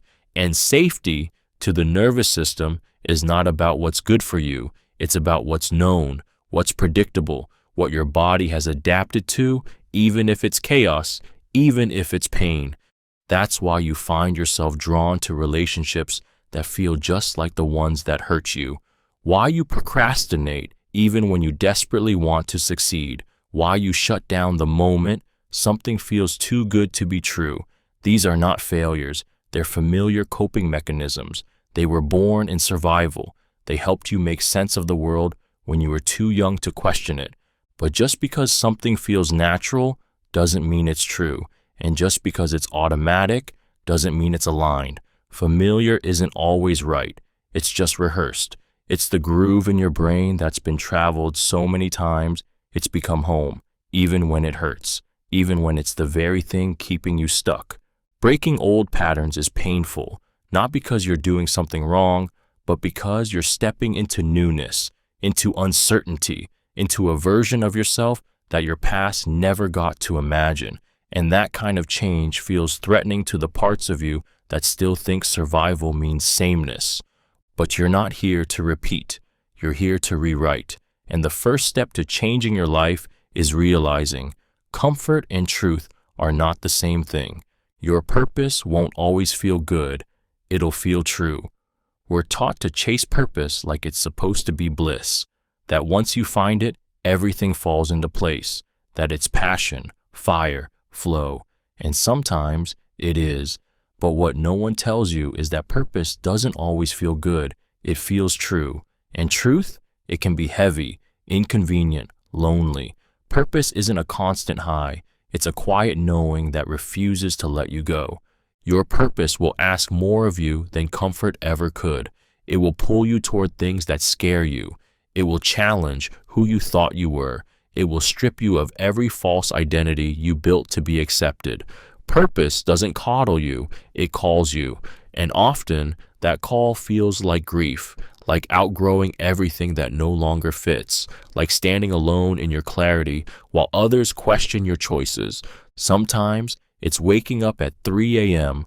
with a burning in your chest that you can't name. Sometimes, it's showing up for work that drains you because deep down, you know your voice belongs somewhere else. Sometimes it's telling the truth that shakes the room because silence would betray your soul. Purpose isn't always joyful, it's meaningful, and meaning often comes with discomfort, with sacrifice, with being misunderstood. But underneath it all, there's a resonance you can't ignore, a whisper that says, "This is who you are." Not because it's easy, not because it feels good, but because it's real. And in a world full of noise, there is no feeling more powerful than the quiet conviction of living in your truth. Rest is productive. We live in a world that glorifies burnout, where exhaustion is worn like a trophy and rest is seen as weakness. You've been taught that your worth is measured by how much you do, how much you produce, how busy you are, so you keep going, even when your body begs you to stop, even when your mind fogs, your heart aches, your soul whispers, enough. But rest is not a reward you earn after you've done enough to deserve it. Rest is a requirement, a reset, a sacred act of rebellion in a culture that wants you to be efficient before you're ever whole. You don't have to collapse to justify a break. You don't need to reach the brink to slow down. You are allowed to rest because you're human. And the truth is, real productivity requires rest. Without it, your creativity dies, your clarity fades, your energy leaks into tasks that don't even matter.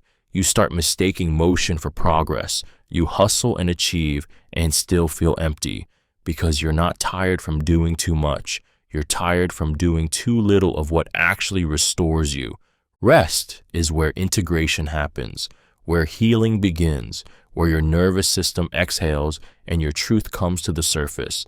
It's in the pause that your power returns, not in the endless doing, but in the being. You don't become more valuable when you're burned out.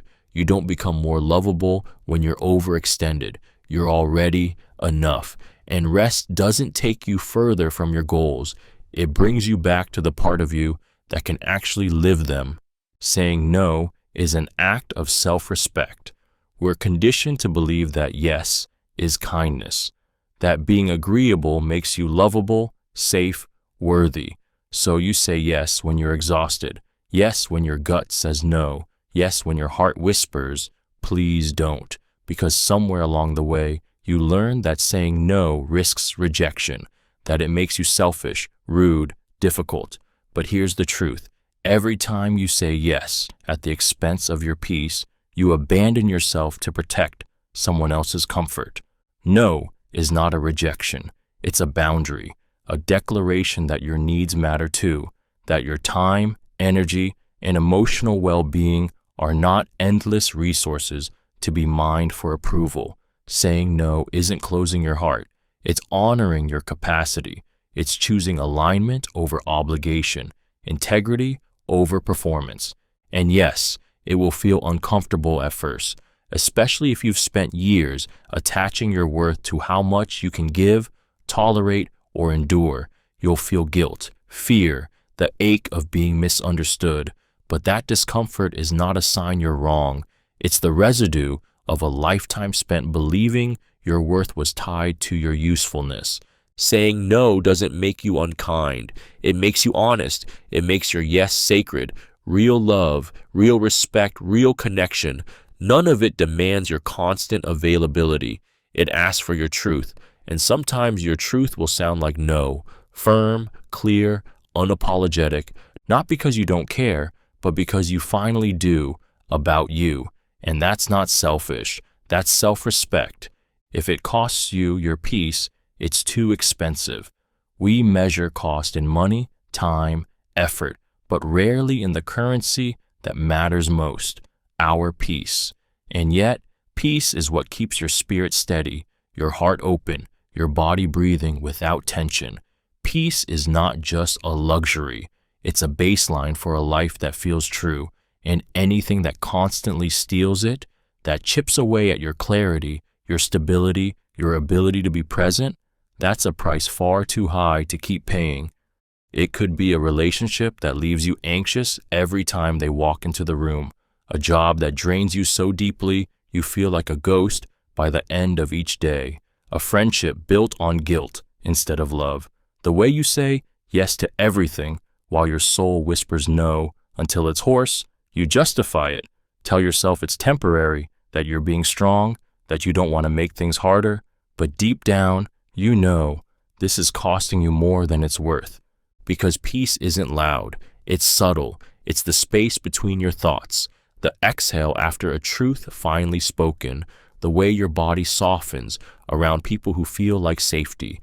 And when something takes that away, even slowly, even subtly, it's robbing you of the most sacred thing you have, your alignment.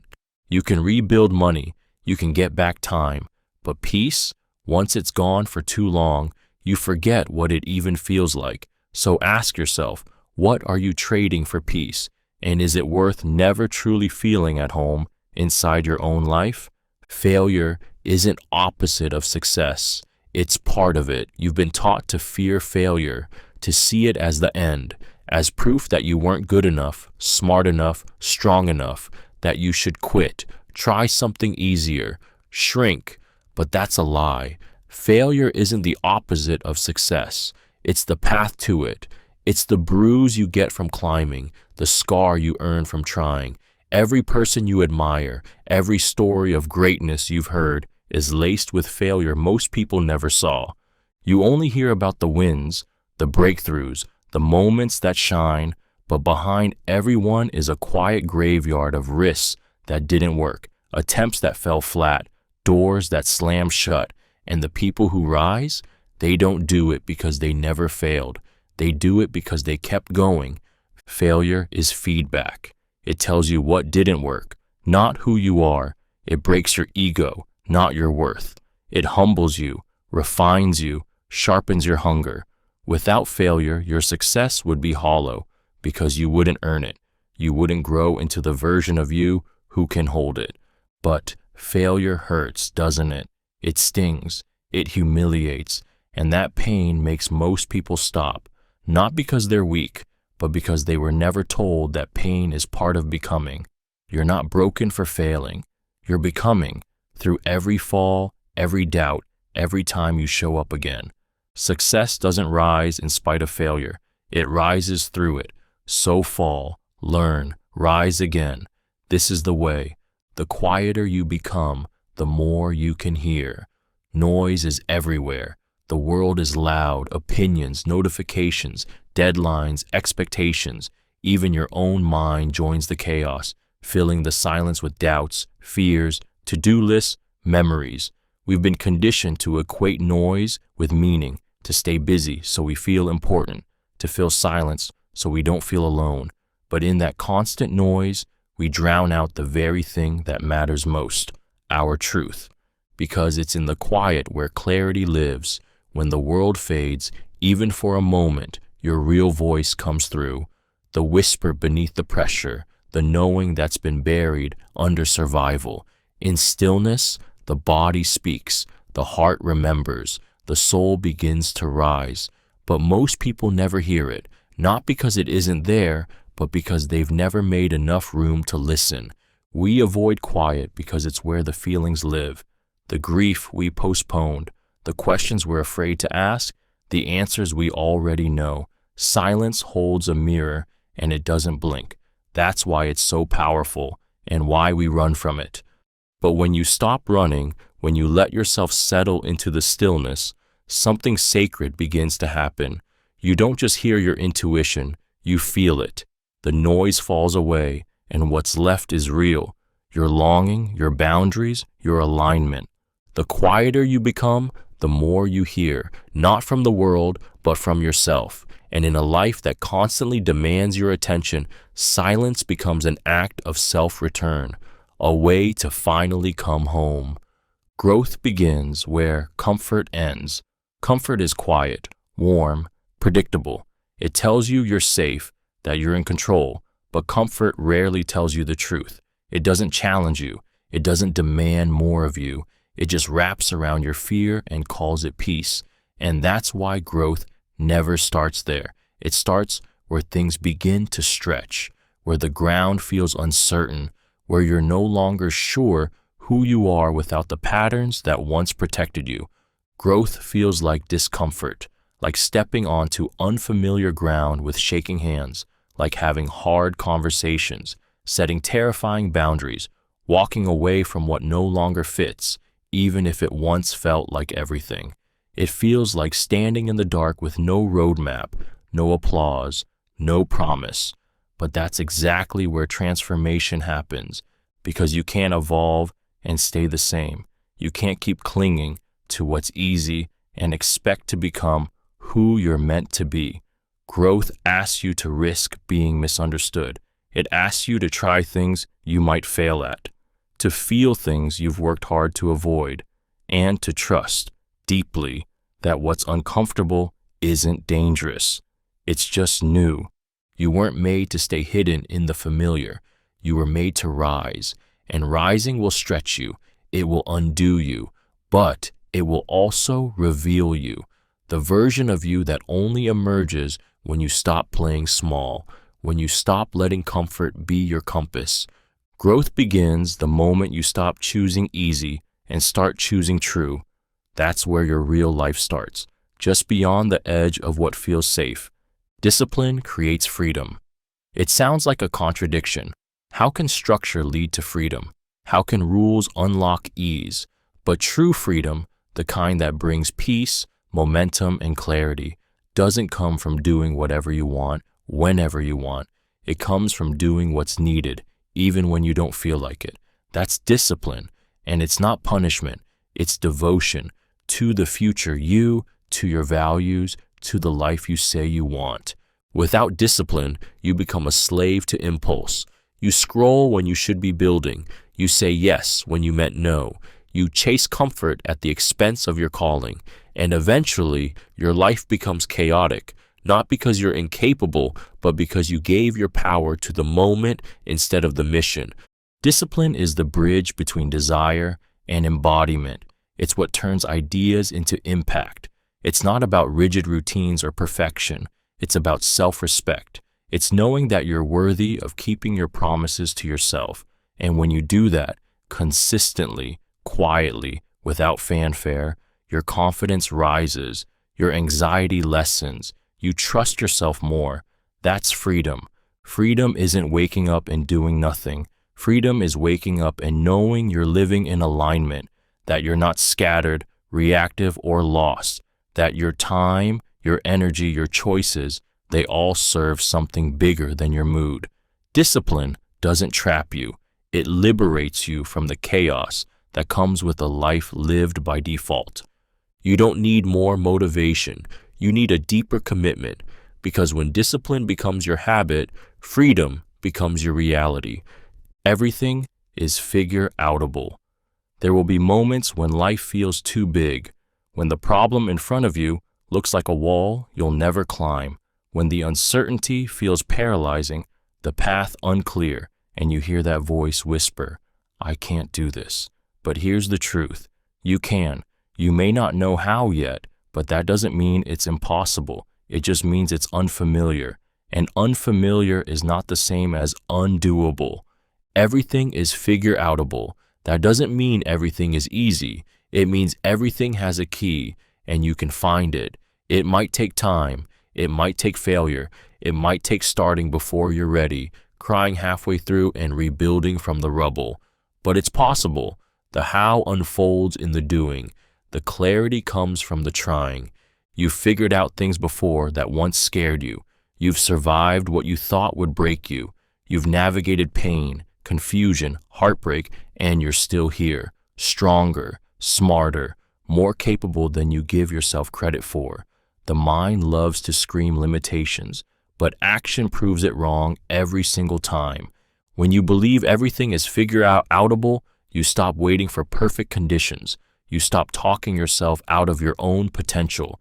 You start showing up, trying, learning, failing forward. You become dangerous in the best way, not because you know everything, but because you trust that you'll find your way through anything. That belief, it changes your life, because when you stop asking, "Can I?" and start asking, "How can I?" you unlock the part of you that was never lost, just waiting to be claimed. Confidence is built by keeping promises to yourself. Confidence isn't something you're born with. It's something you earn, not through achievements, applause, or validation, from others, but through quiet, consistent integrity with yourself. Every time you say, I'll do it, and you do, it's a message to your subconscious. I can be trusted.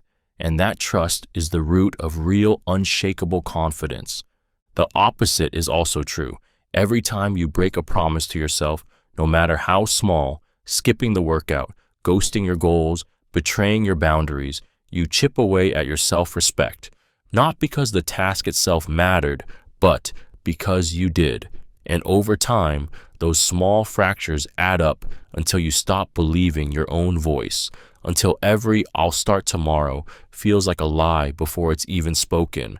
Confidence isn't about feeling certain, it's about showing up even when you're not.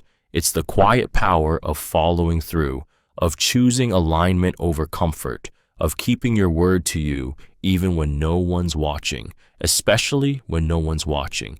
You don't need to change everything overnight. Start small. Drink the water when you said you would. Write the page. Have the hard conversation. Wake up when your alarm goes off. These aren't just habits. They're proof. Evidence that you are who you say you are. You can read every self-help book in the world, but if you don't trust yourself to follow through, none of it will stick. Confidence isn't built in your mind. It's built in your choices, one kept promise at a time. Comparison is the thief of joy. It starts quietly, a scroll through social media, a glance at someone else's highlight reel, a conversation where someone shares their success, and suddenly your chest tightens. You were proud of your life 5 minutes ago. Now you feel behind, less than, invisible. That's the poison of comparison. It sneaks in and robs you of the beauty you once held with both hands. Comparison doesn't just steal your joy, it rewrites your story. It makes you forget what you wanted. It distorts your path through the lens of someone else's timing. Their wins become your insecurities. Their pace becomes your pressure. And before you know it, you're chasing a life that doesn't even belong to you, trying to prove you're worthy of a standard that was never yours to begin with. But what you don't see in their shine is the shadow, the pain they've endured, the things they had to sacrifice, the nights they questioned everything. No one posts their grief. No one showcases their self-doubt. You're comparing your behind the scenes to their carefully curated front. Your joy doesn't live in someone else's lane. It lives in your own, in the small, quiet moments that feel like you, in the goals that align with your truth, not your timeline, in the courage it takes to keep showing up even when no one claps. Joy is fragile when it's placed in someone else's reflection, but it's unshakable when rooted in your own light. You don't need to be better than anyone. You only need to be truer to yourself. That's where your joy lives, and comparison can't survive there. What you focus on expands. Your mind is a magnifying glass. Whatever you point it at grows. If you obsess over what's wrong, you'll find more reasons to feel broken. If you dwell on fear, fear will multiply. But if you start noticing beauty, possibility, progress, even in the tiniest moments, those things begin to take up more space inside you. Focus isn't just attention, it's creation. You're shaping your reality by where you place your gaze. It doesn't mean ignoring your pain or pretending everything's fine. It means choosing what you water, choosing what you give your energy, your language, your presence to. Every thought you feed becomes stronger. Every belief you reinforce becomes harder to break. That's why anxiety spirals. That's why gratitude heals. The mind follows what you lead it toward, day by day, thought by thought. If you focus on the person who left, you'll feel abandoned. If you focus on who stayed, you'll feel supported. If you focus on everything you haven't done, you'll feel behind. If you focus on the one step you did take, you'll feel capable. Your life isn't just what happens to you. It's how you see what happens. This isn't toxic positivity. It's radical responsibility. You're not powerless. You're participating. Every second, you're choosing what to notice, what to amplify, what to believe. That choice becomes your emotion. Your emotion becomes your action. Your action becomes your life. So be mindful, be deliberate, because what you focus on doesn't just expand, it becomes your world. Your network is your net worth. Opportunities don't just come from talent, they come from connection. You can be the most gifted, the most driven, the most prepared person in the room. But if no one knows your name, your value remains invisible. That's the truth behind the phrase, your network is your net worth. It's not just about who you know, it's about who believes in you, who speaks your name in rooms you're not in, who opens doors you didn't know existed. Your network is more than a contact list. It's an ecosystem. Every person you invest in, every conversation you nurture, every act of generosity or integrity builds invisible bridges. And those bridges become lifelines, not just for career advancement, but for growth, resilience, possibility. The right person can shift your trajectory in a single conversation, a mentor, a collaborator, a believer, and they don't show up by accident. They show up through intention. But here's what no one tells you. Your network reflects you. If you're surrounded by drama, scarcity, and competition, you're likely operating from those same frequencies. But if you intentionally seek out depth, inspiration, alignment, you'll attract relationships that elevate rather than drain you. The most valuable currency in life isn't money, it's trust. And trust is built through presence, consistency, authenticity.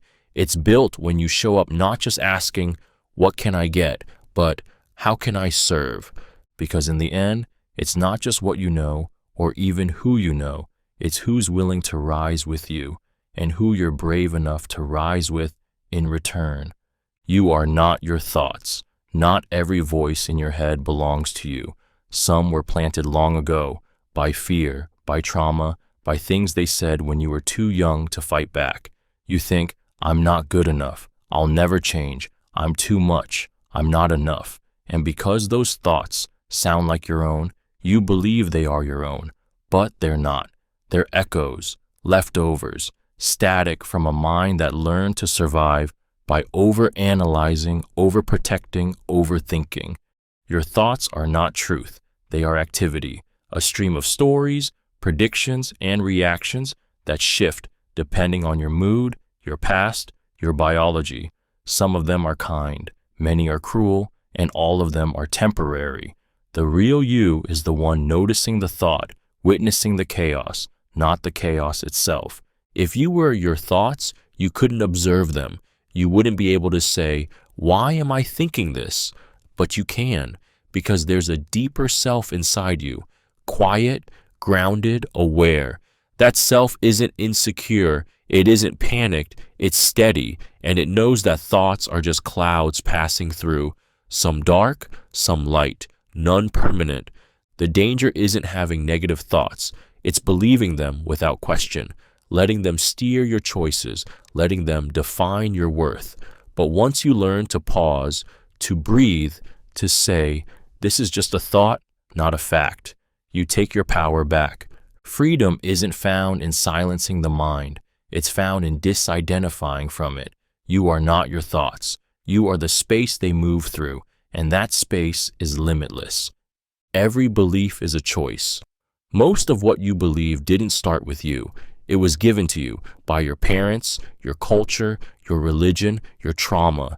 It was absorbed, not chosen, and over time, it solidified into truth, not because it was true, but because it was repeated, reinforced, never questioned. But here's what most people never realize.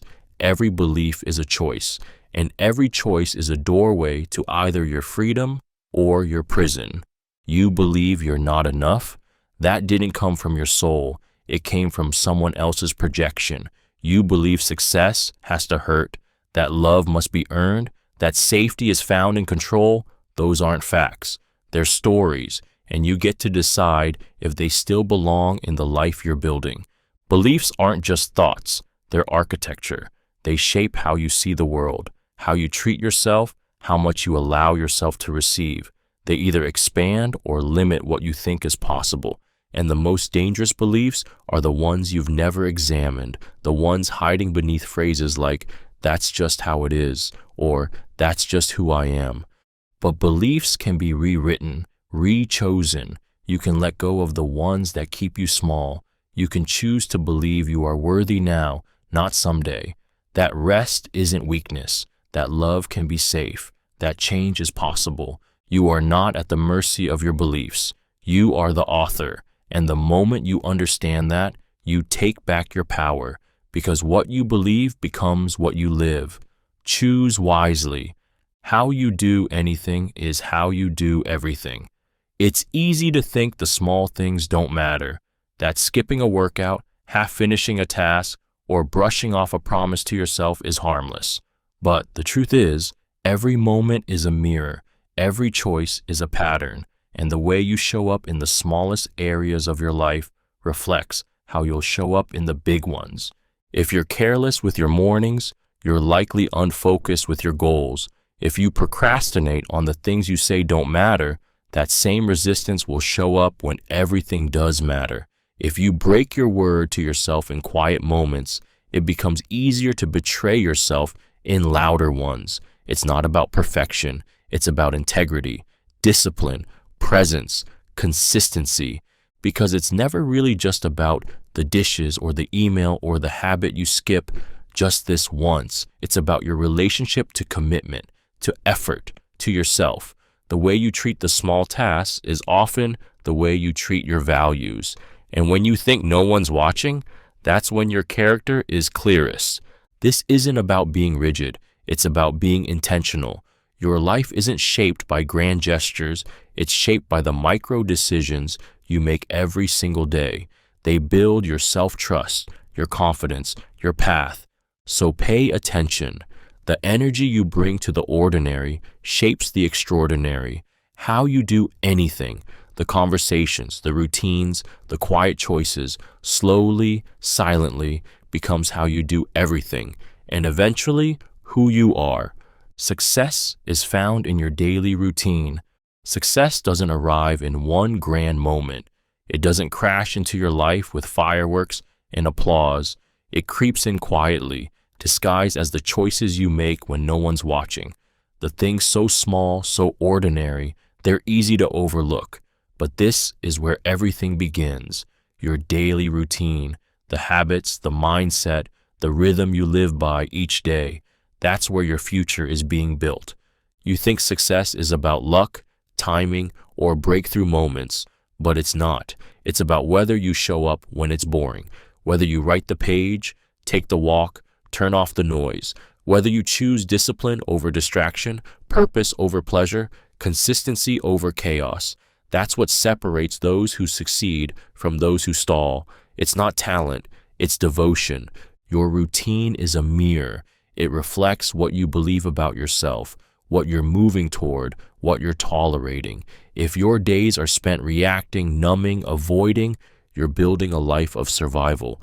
But if they're spent aligning, creating, choosing, you're quietly shaping something extraordinary. No, you won't always feel motivated. That's why your habits matter more than your moods. That's why success isn't found in the peak moments. It's found in the repeats, the meals you choose, the thoughts you entertain, the boundaries you hold, the decisions you make when it's easier not to. Your routine is a sacred vote for the person you're becoming. And the most powerful part, you get to cast that vote every single day. Fear is a compass. Follow it. Fear isn't always a warning to run. Sometimes it's a neon sign pointing straight to where your soul wants to grow. The trembling before you speak your truth. The racing heart before you hit send. The voice that says, "What if I'm not ready?" right before a moment that could change everything. That's not danger. That's a threshold. That's your next becoming, disguised as panic. We're taught to avoid fear, to treat it as an enemy, to wait until it disappears before we move. But fear doesn't vanish. It waits, right at the edge of every life you say you want. And the bigger the dream, the louder it gets. Not because you're on the wrong path, but because you're finally on the real one.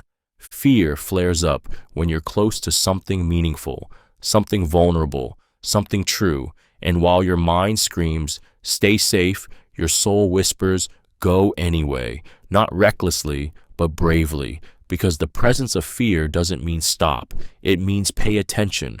There's something sacred here, something alive. Fear is the gatekeeper to your expansion. The fact that it terrifies you, that's proof it matters. That's proof it's real. And if you keep waiting to feel ready, you'll stay exactly where you are forever. So when fear rises, don't just run. Ask it what it's protecting, what it's hiding, what it's pointing you toward. Because the truth is, fear doesn't block the path. It is the path. And on the other side of it is everything worth becoming. Progress, not perfection. Perfection is a lie dressed in pressure. It whispers that you're not allowed to begin until you can guarantee the outcome. That, if it's not flawless, it's not worth doing. That mistakes are shameful, mess is weakness, and anything less than excellence is failure. But here's the truth that will set you free. You don't need to be perfect. You just need to move. Progress is where life actually happens. In the drafts, the stumbles, the awkward first attempts, in the days you show up halfway, but still show up. It's not pretty, it's not polished, but it's real, and real is what transforms you. Waiting for perfection is a clever form of procrastination. It keeps you safe, in your head, away from risk, but nothing grows there, nothing builds. The dream stays a dream, the healing stays undone, the voice stays silent. Meanwhile, the people who dare to be imperfect, who start small, messy, afraid, are the ones changing their lives. Progress is momentum. It's courage in motion. It's the small steps that stack, the effort that compounds, the permission you give yourself to be human and still try again. And every time you choose progress over perfection, you teach yourself, I don't need to be flawless to be worthy. I just need to be honest. I just need to begin. You're not falling behind. You're learning. You're becoming. You're moving. And movement, however shaky, is always more powerful than standing still, waiting for perfect to arrive. Because it won't. But you already have. Action cures anxiety. Anxiety feeds on the unknown. It thrives in the empty space between intention and execution, where thoughts spin and what-ifs multiply until even the smallest decision feels like a mountain. You pace, you plan, you replay conversations that haven't happened, and the longer you wait, the louder it gets. Because anxiety doesn't always need a reason, it just needs a lack of movement.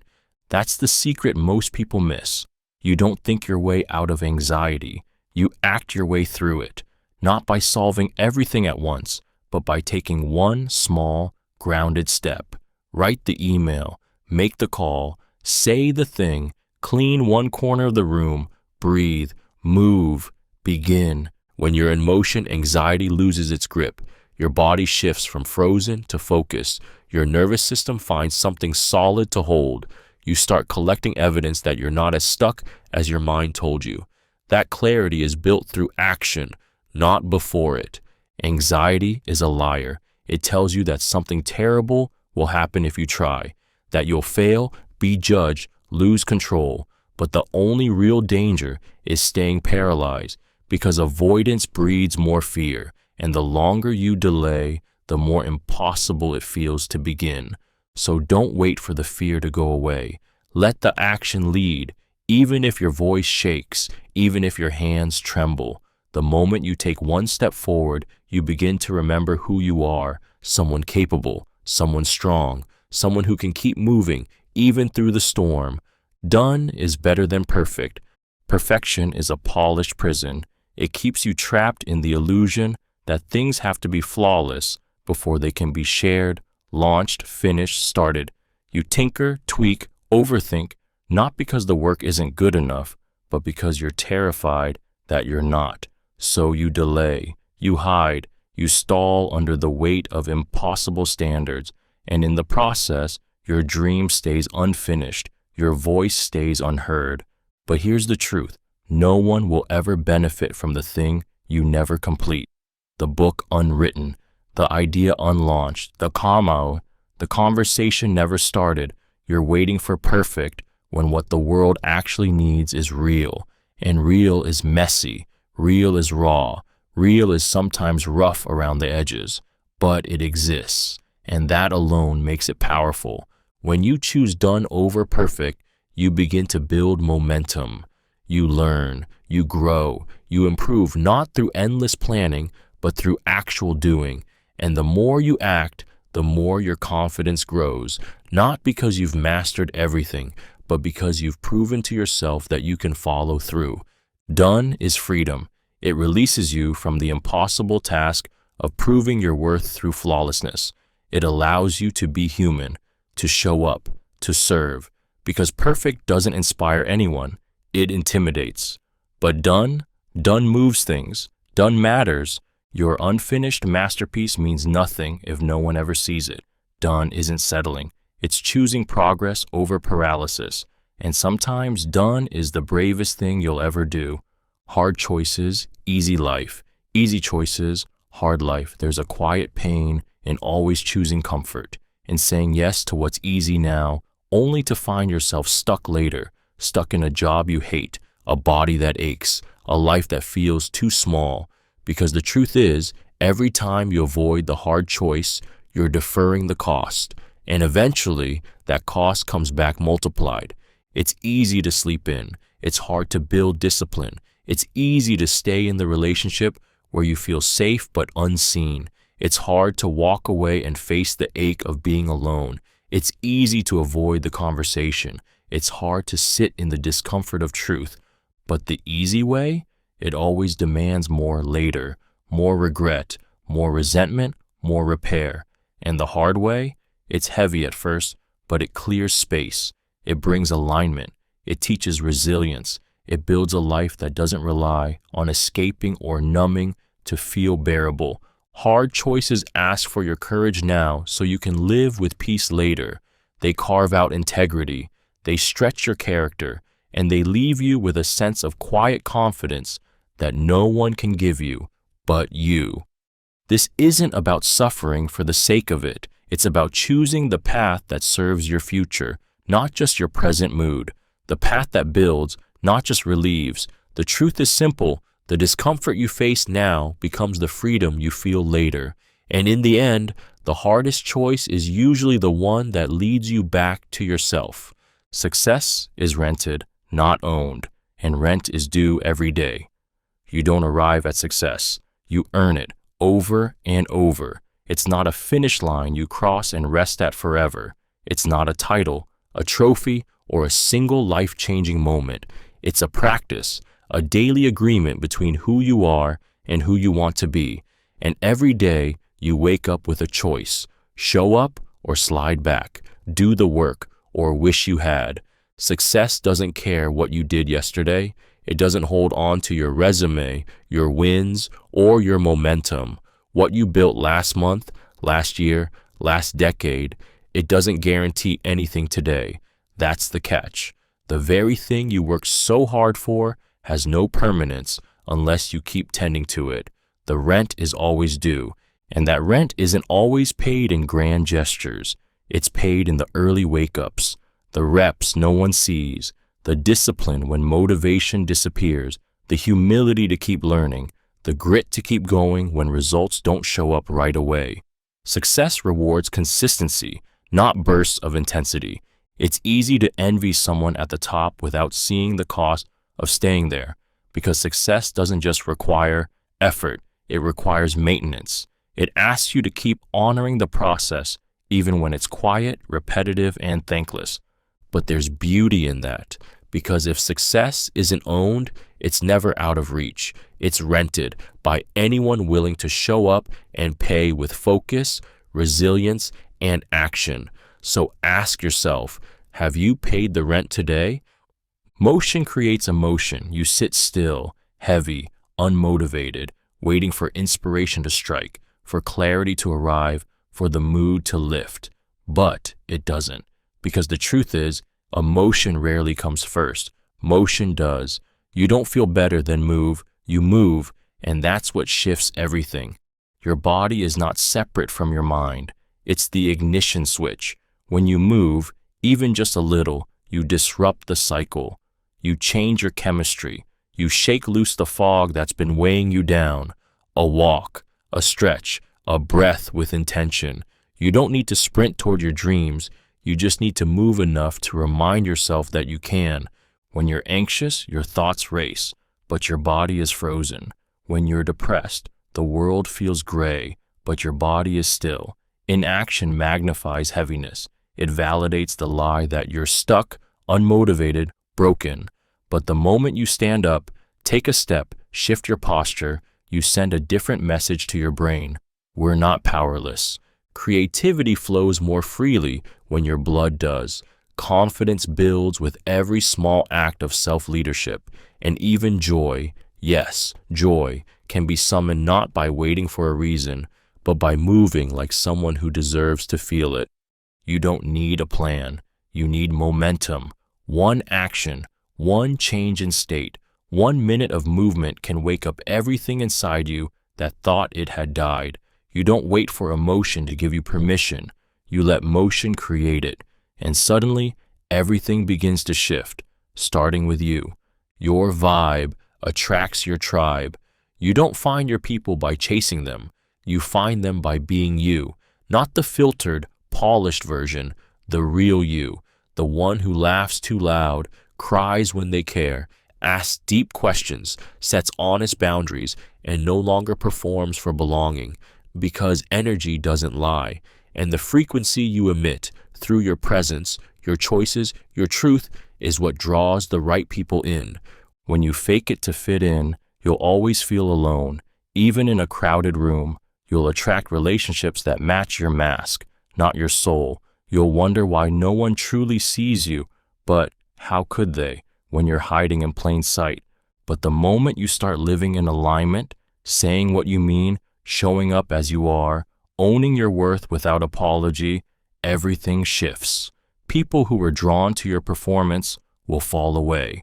That's not a loss. It's a clearing, a sacred vacancy for those who recognize you by your light, not your labor. Your tribe isn't built through effort. It's built through resonance. You don't have to chase, convince, or overextend. You just have to radiate. And the people meant for you, the ones who feel like exhale, like truth, like home, they'll find you. Not because you hunted them down, but because you finally stopped dimming your glow.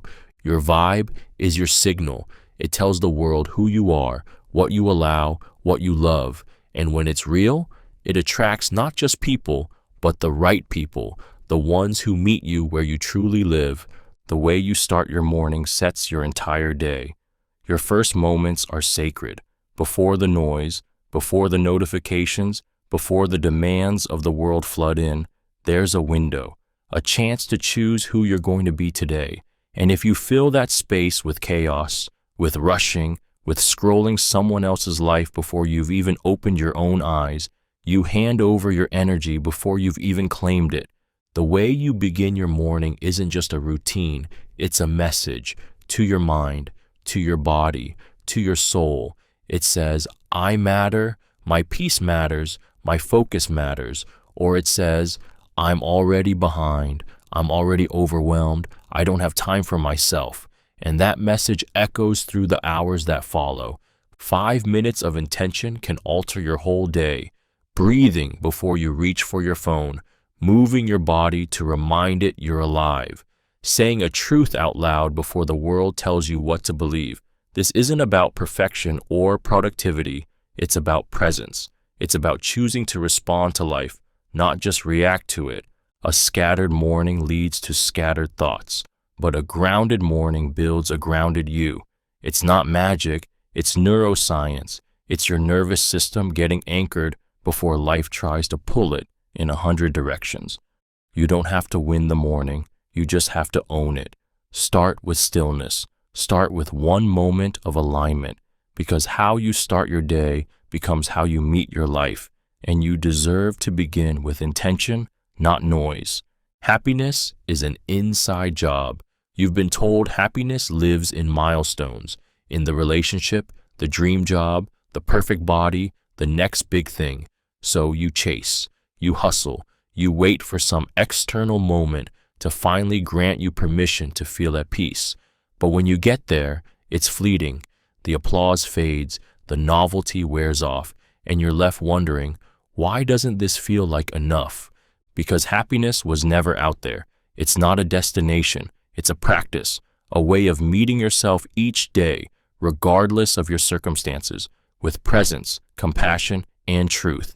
It's choosing to find meaning in the mundane, to breathe into the quiet, to anchor into your own worth, even when the world offers no validation. No amount of love from others will matter if you don't feel at home within yourself. No amount of success will satisfy you if your joy depends on performance.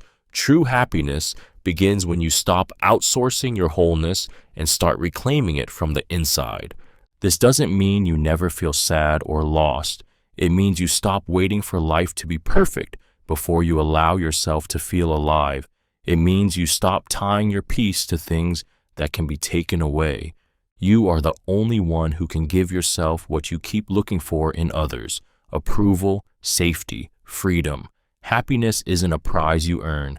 It's a state you return to when you remember who you are beneath the noise.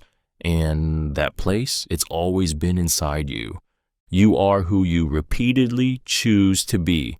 You're not your intentions. You're not your potential. You're not who you were last year, or who they say you are, or who you hope to become someday. You are the sum of your choices, especially the ones you make when it's hard, when no one's watching, when it would be easier to default into an old version of yourself. Identity isn't fixed. It's built, decision by decision, action by action. You become who you are through repetition, not in grand, life-altering moments, but in the tiny, quiet ones. The moment you choose to speak your truth instead of stay silent.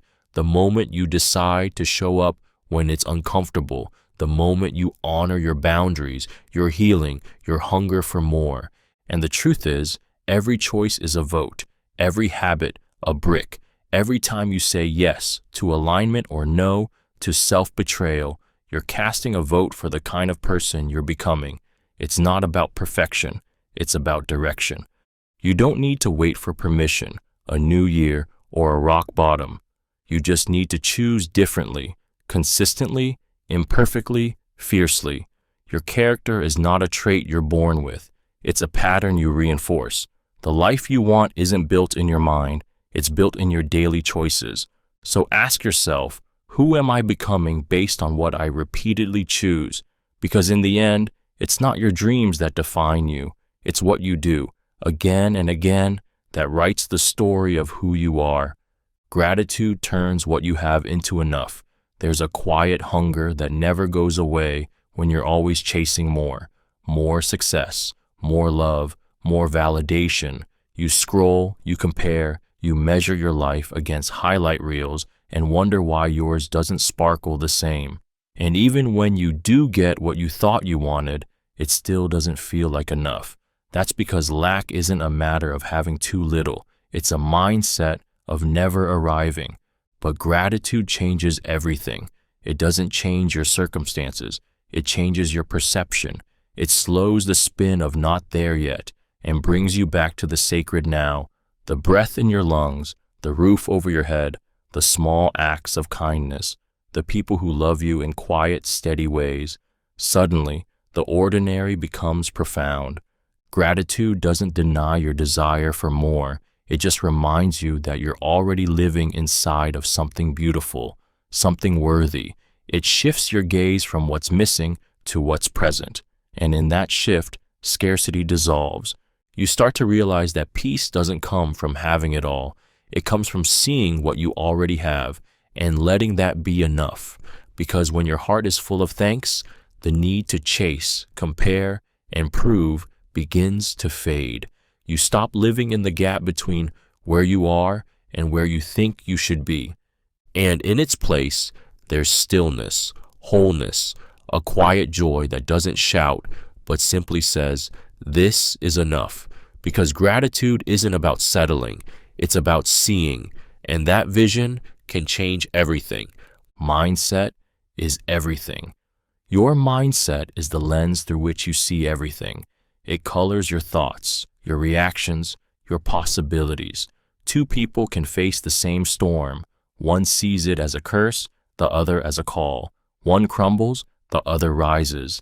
Not because one is luckier or smarter, but because of what they believe about the storm, about themselves, about what's possible on the other side. What you expect shapes what you experience. If you believe you're stuck, you won't look for doors. If you believe you're not enough, you'll sabotage the love, the opportunities, the dreams that try to find you. But if you believe your setbacks are setups, if you trust that every challenge holds something meant to shape you, you'll face life with power, not paralysis. Mindset isn't just positive thinking. It's perspective with responsibility. It's choosing meaning over misery. It's asking, what is this teaching me, instead of why is this happening to me? It's seeing yourself not as a victim of circumstance, but as an active creator. Even when you don't get to choose the pain, you still get to choose what you build from it. Everything begins in the mind, your habits, your relationships, your healing, and your life will rise or fall based on the narrative you feed. You become what you believe. You move toward what you expect. And when your mind is rooted in courage, curiosity, and truth, your world transforms. Because the most powerful shift you can make isn't in your circumstances, it's in your mindset. That shift changes everything. If you don't ask, the answer is always no.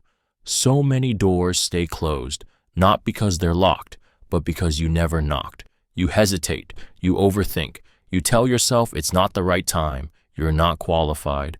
They'll probably say no. And just like that, you talk yourself out of opportunities that were never denied, just never pursued. Fear disguises itself as logic. It whispers, don't bother, don't risk it, don't be a burden. But underneath that fear is often the ache of self-doubt, the belief that you're asking for too much, or that what you want is somehow out of reach. So you shrink, you settle, you play small and call it humility. And while you wait for someone to notice you, speak up for you, invite you in, nothing happens, because no one can give you what you're afraid to claim. Asking is vulnerable. It means facing the chance of rejection, but it's also the only way to open the door to a different life. The promotion, the date, the forgiveness, the help, the chance. You don't get what you don't ask for, not because it isn't possible, but because silence guarantees nothing will change.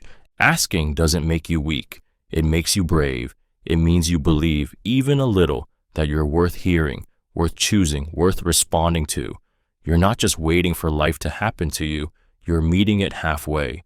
So ask for the opportunity, for the love, for the help, for what you need, because the worst that can happen is a no. But if you never ask, the answer has already been given. Energy flows where attention goes.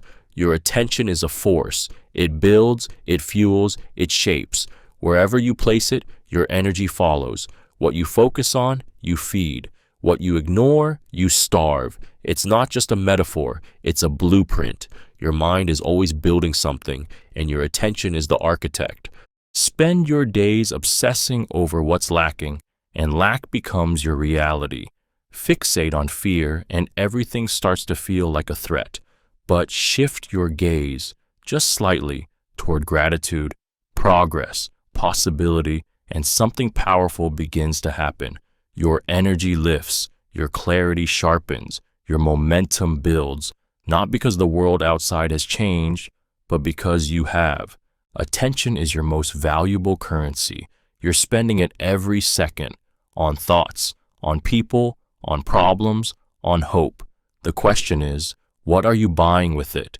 Are you feeding anxiety or intention? Are you nurturing your future or replaying your past? Most of us don't even realize where our attention goes. We let it scatter, leak, spiral. We scroll through other people's lives while ours waits quietly in the background. But the moment you reclaim your focus, you reclaim your power. This isn't about ignoring reality. It's about choosing what deserves your energy, because not everything does. You're allowed to redirect, to pause, to say, This isn't where I want to build, because wherever your attention rests, your life will follow. And when you realize that, everything shifts. You stop chasing energy and start choosing it deliberately, fiercely, fully, because your life becomes what you give your attention to, moment by moment, thought by thought. What you tolerate today becomes your standard tomorrow.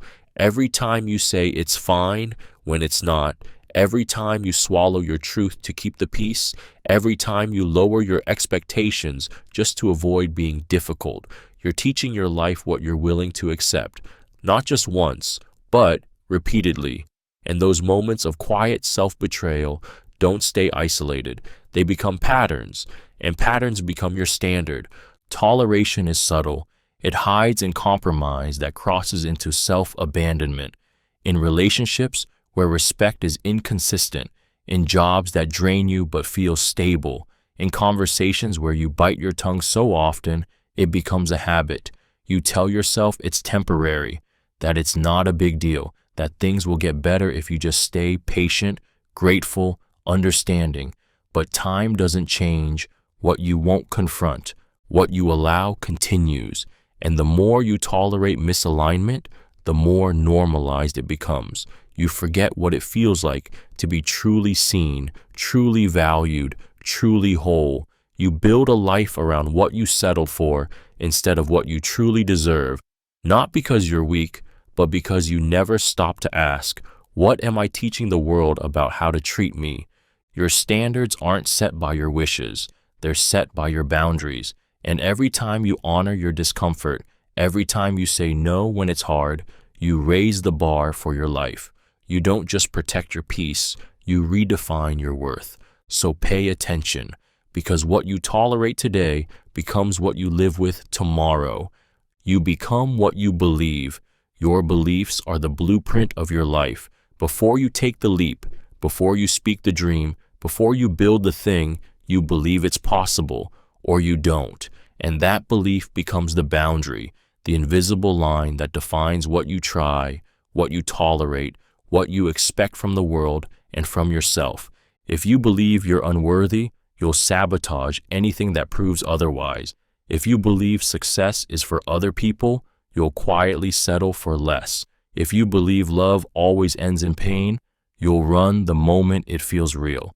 Not because it's true, but because your mind is wired to protect what it believes, even if it's killing you. The most dangerous part? Most beliefs don't come from truth. They come from trauma, from childhood, from the things you were told in your most tender moments. You're too much. You'll never change.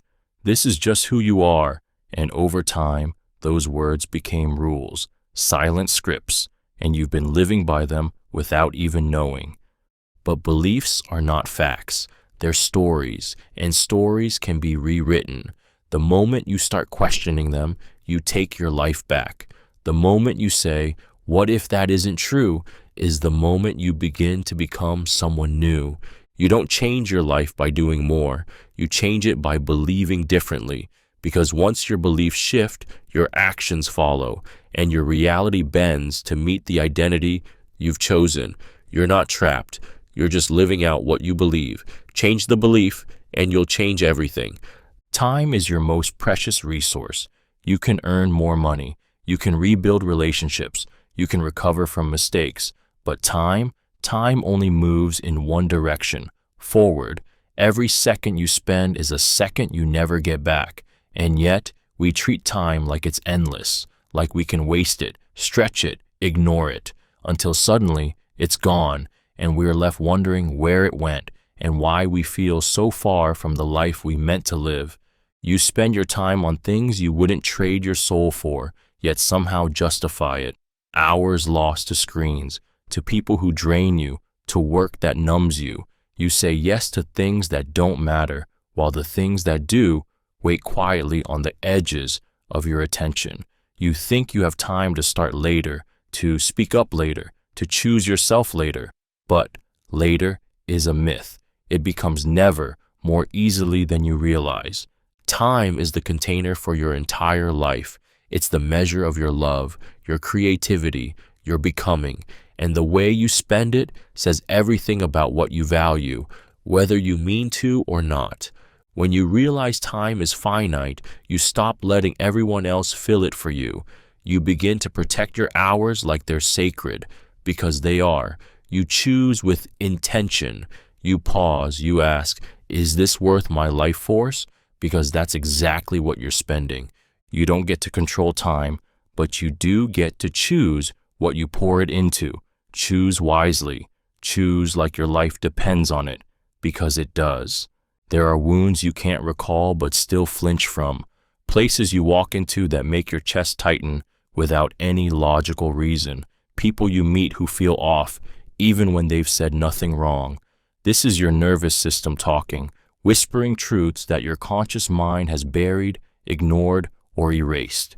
Your nervous system remembers what your mind forgets. Trauma, even when forgotten, is stored deep within your body. It's encoded not in words or images, but in tension, breath, heartbeat, posture. The nervous system doesn't need you to consciously recall pain in order to protect you from it. It responds in milliseconds, firing alarm bells before your mind has time to rationalize. This is why a smell, a tone of voice, or a glance can trigger overwhelming emotion.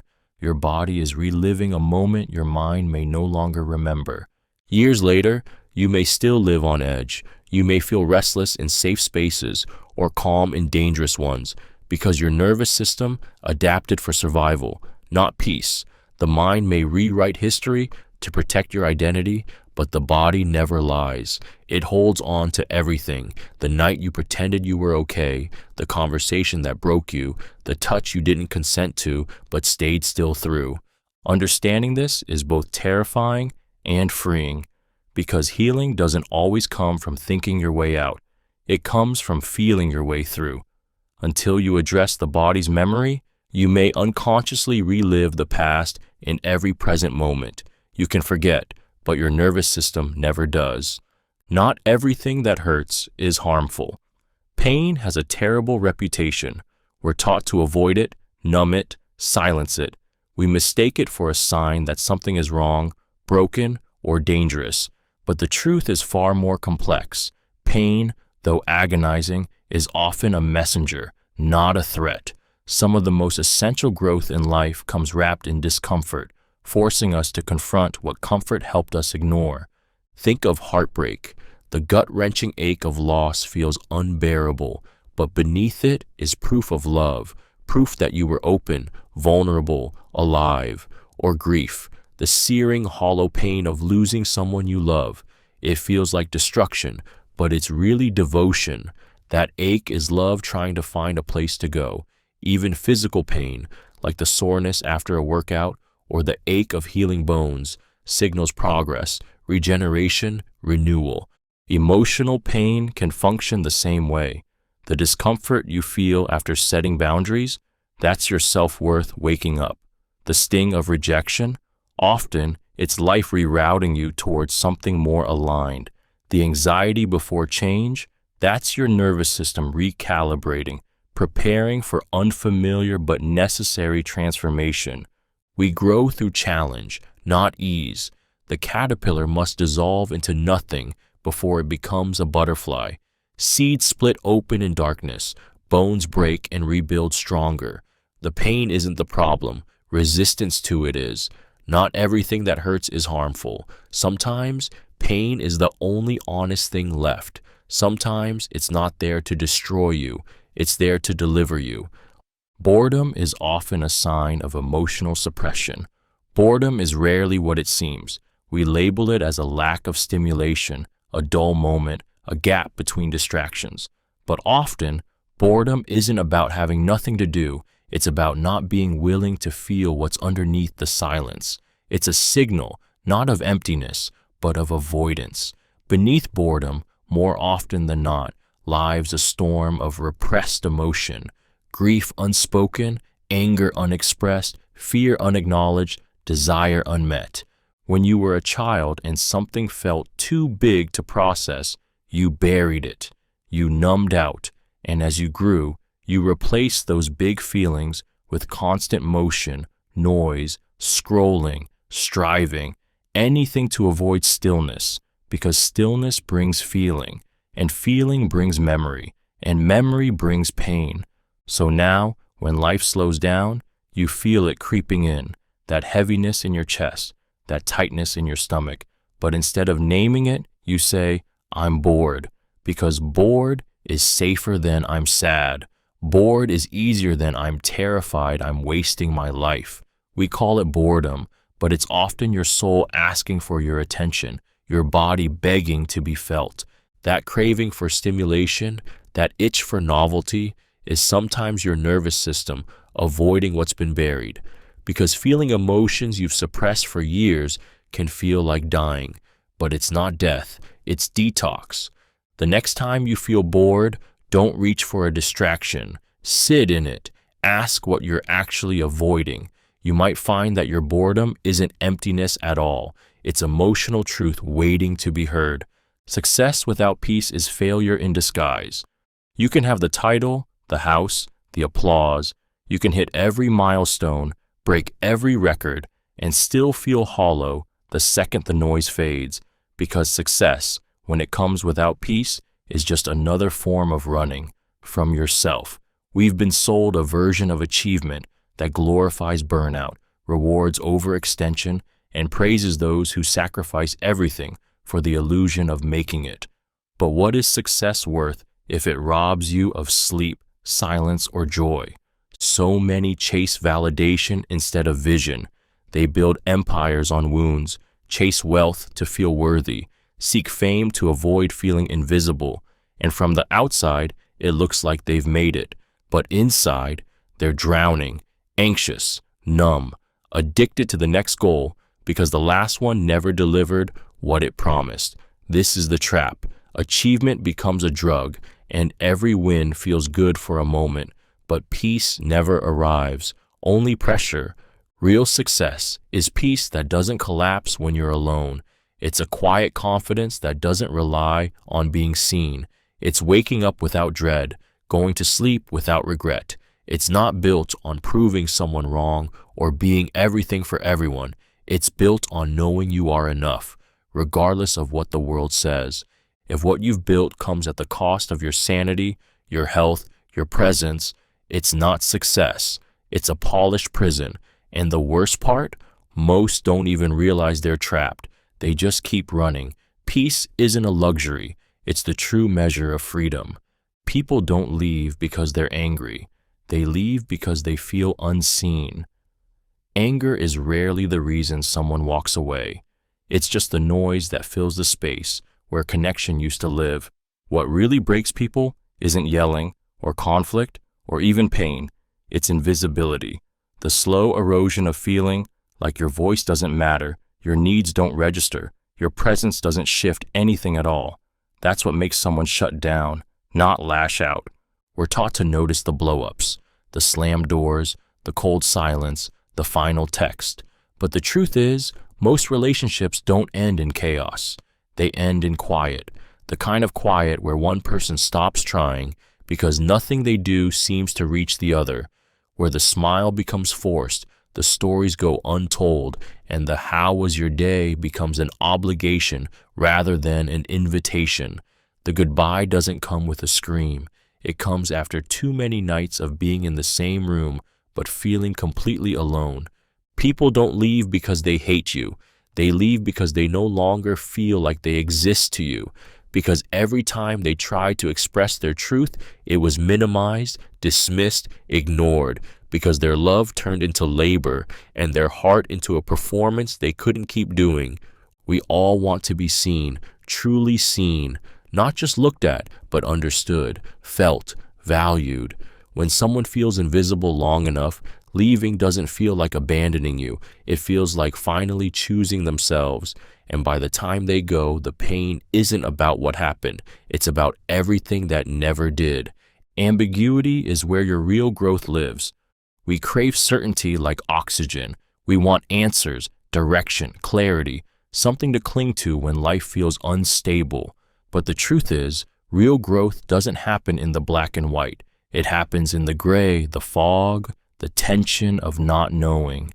Ambiguity is uncomfortable because it strips away control, but that discomfort, that's where your becoming begins. When you're between who you were and who you're becoming, everything feels unsteady. You question your decisions, your relationships, your identity. Nothing feels solid, and the mind, desperate for order, tries to label the mess, rush the process, escape the unknown. But the unknown is the very space where transformation lives. Just like seeds must rot before they bloom, and bones must break before they set stronger, your growth demands that you first fall apart. Ambiguity teaches you to hold space for contradiction, to want something and fear it, to feel both excitement and grief, to walk forward without knowing the destination. And that's terrifying because it requires trust, not in a plan, but in yourself. It asks you to show up without guarantees, to release control and sit inside the chaos without needing to fix it. Most people run from this space. They rush into the wrong job, the wrong relationship, the wrong identity, just to avoid the ache of uncertainty. But those who can stay, who can breathe in the unknown without numbing it, find something sacred, a strength that certainty can't give, a version of themselves they would have never met if everything had gone according to plan. Ambiguity is not your enemy, it's your doorway.